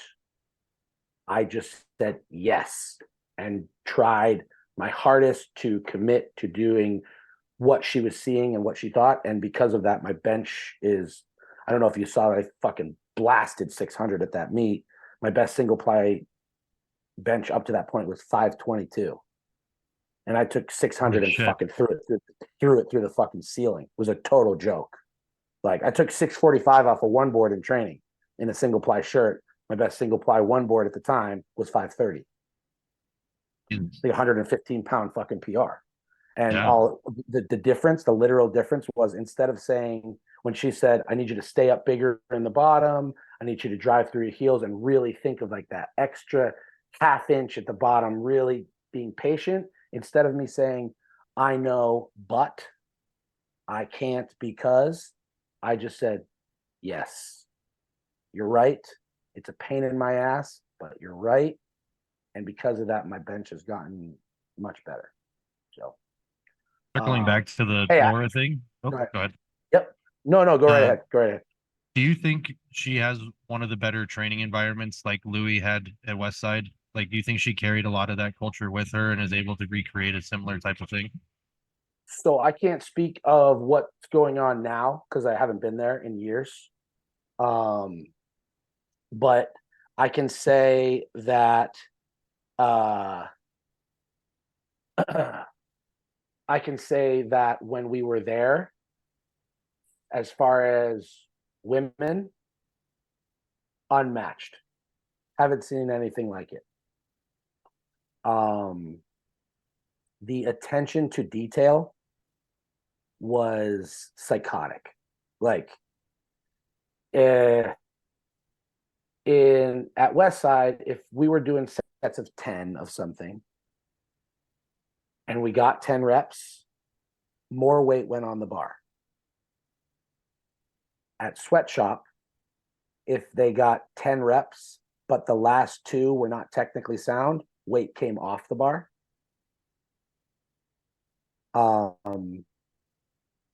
Big difference in culture. I think both have their place. So Val got very, very technical when she was there, right? And at the time she was there, before I moved down to Cincinnati for a little bit, or we moved down to Cincinnati for a little bit, and I was at Westside, she got very, very technical, and her lifts went up because of that.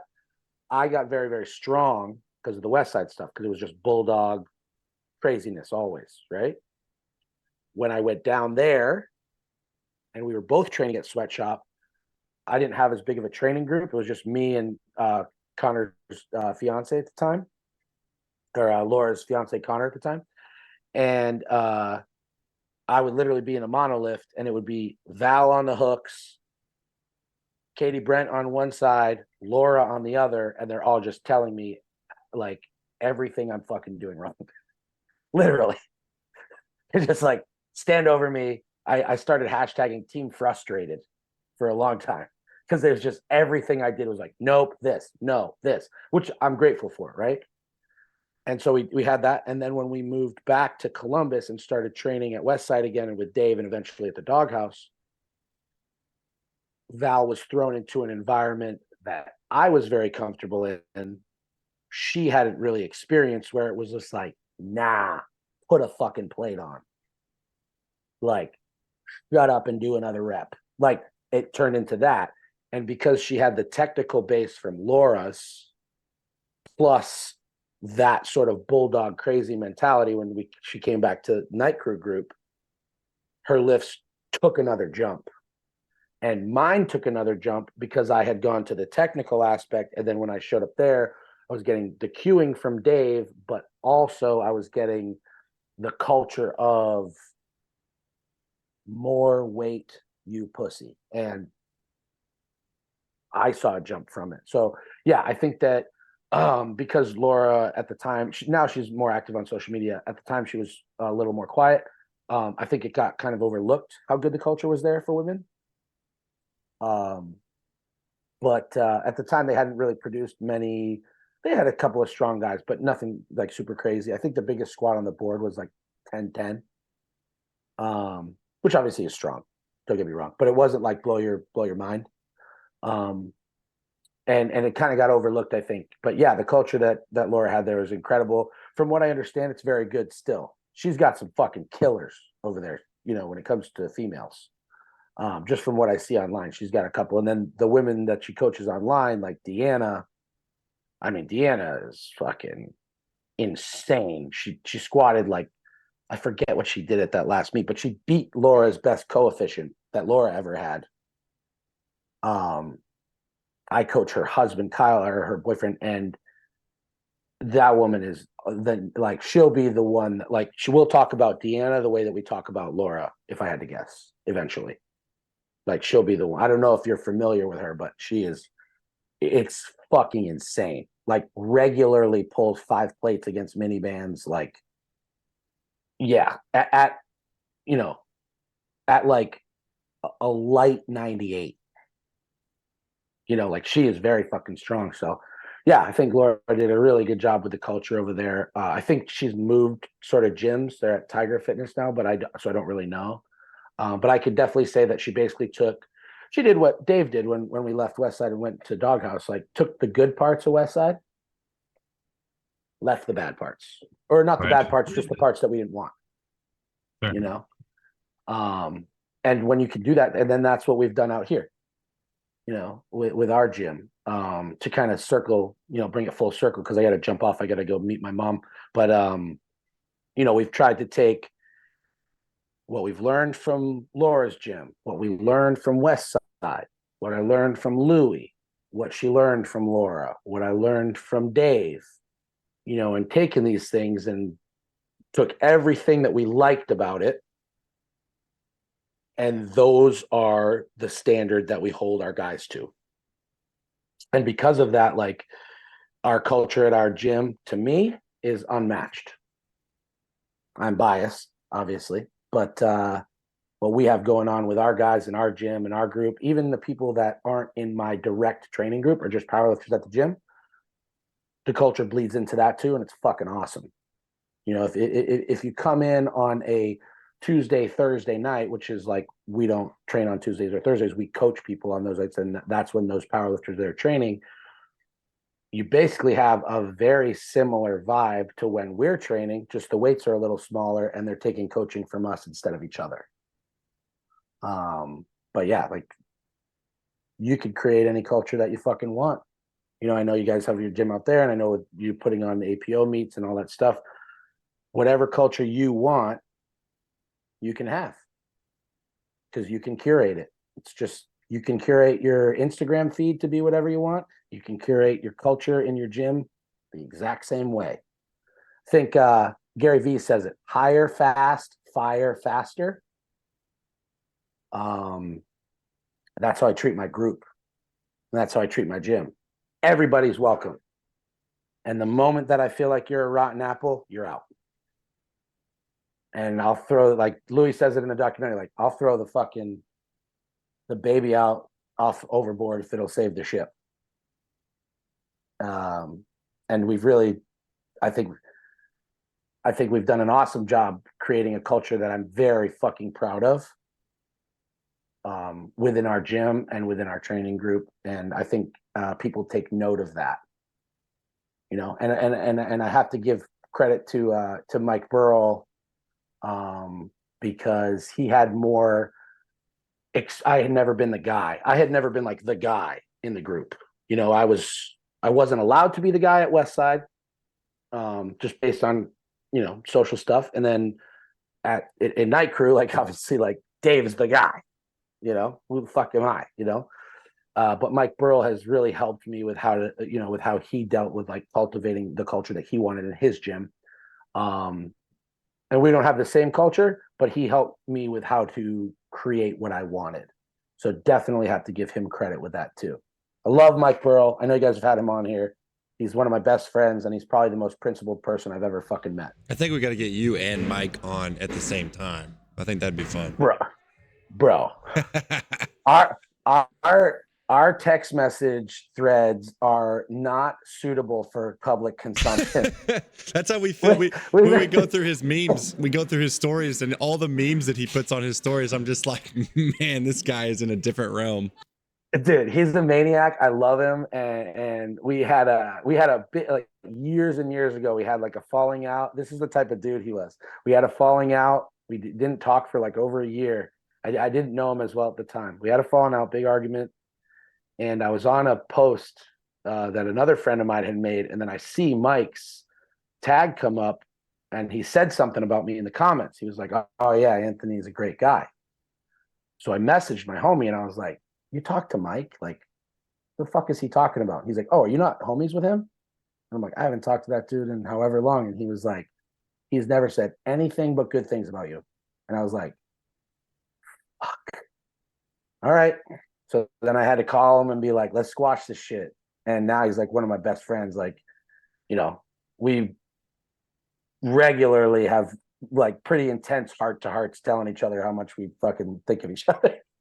My wife will literally look at me and be like, hey, stop texting. Like, yo, like, cut it out. Like, when is the last, what did she say? She's like, one time, like, I didn't hear what she said, or I stopped paying attention or something. And she's just like, did you hear? I'm like, yeah, no, I heard. She's like, open up your phone and tell me the last text and the time that you sent to Mike, and I'll be able to tell you if you're paying attention or not.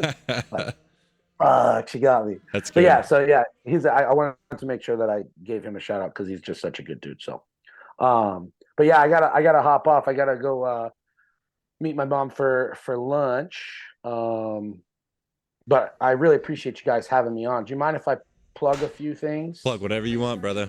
I've had it. Yeah. So anyone who's not familiar with me, please, check out the Instagram. My personal is AnthonyCW13, and then the trigger warning is trigger_warning_conjugate. I have like tons of free information on there, like so many free workouts, so many free movement selection stuff, and there's a link to my old podcast on there, all that stuff. And then I have a Patreon page that for like $3.50 a month, you can see everything that I do for training, everything that my group does for training. We do Mental Monday Extended, it's a Night Crew vlog.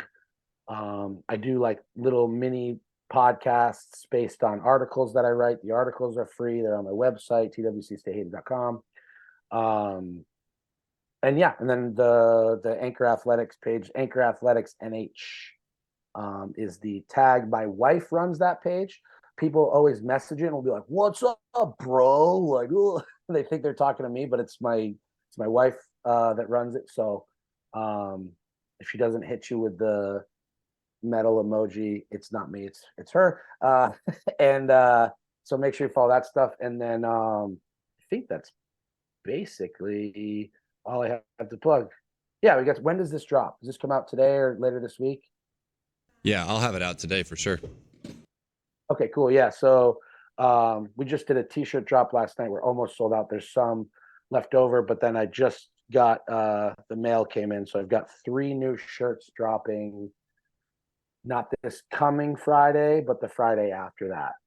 We'll have three designs, 2 of which are remakes in different colors. One of them is a brand new design that we've never done before, that's kind of outside of what we normally do, and it is super fucking sick. One of my favorite t-shirts we've ever put out. So make sure you keep your eyes out for that. Oh yeah, and then I do a free email thing too.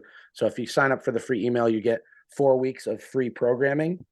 And then you also get early access to all of the apparel drops, when they drop before the general public does. And you get an email with a direct link so you can get in there before they sell out, and you don't yell at me for not having your sizes. Awesome. But Great yeah, stuff. thank you so much for having me on, guys. I really appreciate you having me on and giving me a platform to talk my shit and promote my stuff and sort of just talk about what powerlifting means to me and what it's done for me in my life. Yeah, we appreciate it, man. Yeah, thank you for taking the time. And Of I'll course. see you in And hey, Montana. Yes, I'll be there. And Nate, when you sign up for the meet, you let me know, buddy, because I owe you a discount. And we'll show you around New England. I don't know if you've ever been out here, but we'll No, get I you some haven't. bomb- I want Yeah. the best lobster roll you have in town. That's what I want. lobster rolls, steak tips, fucking. I'm in. And All I want right. to come on. I'm Beauty going to out here. train on a Tuesday or Thursday, so you can teach me how to not be such a pussy. So Whenever, dude. You guys are both welcome out here whenever. Awesome. Thanks, Anthony. Appreciate Cool. it, man. Great, Thanks, guys. man. We'll talk Appreciate soon. it. Yep. Yeah. Thanks, man.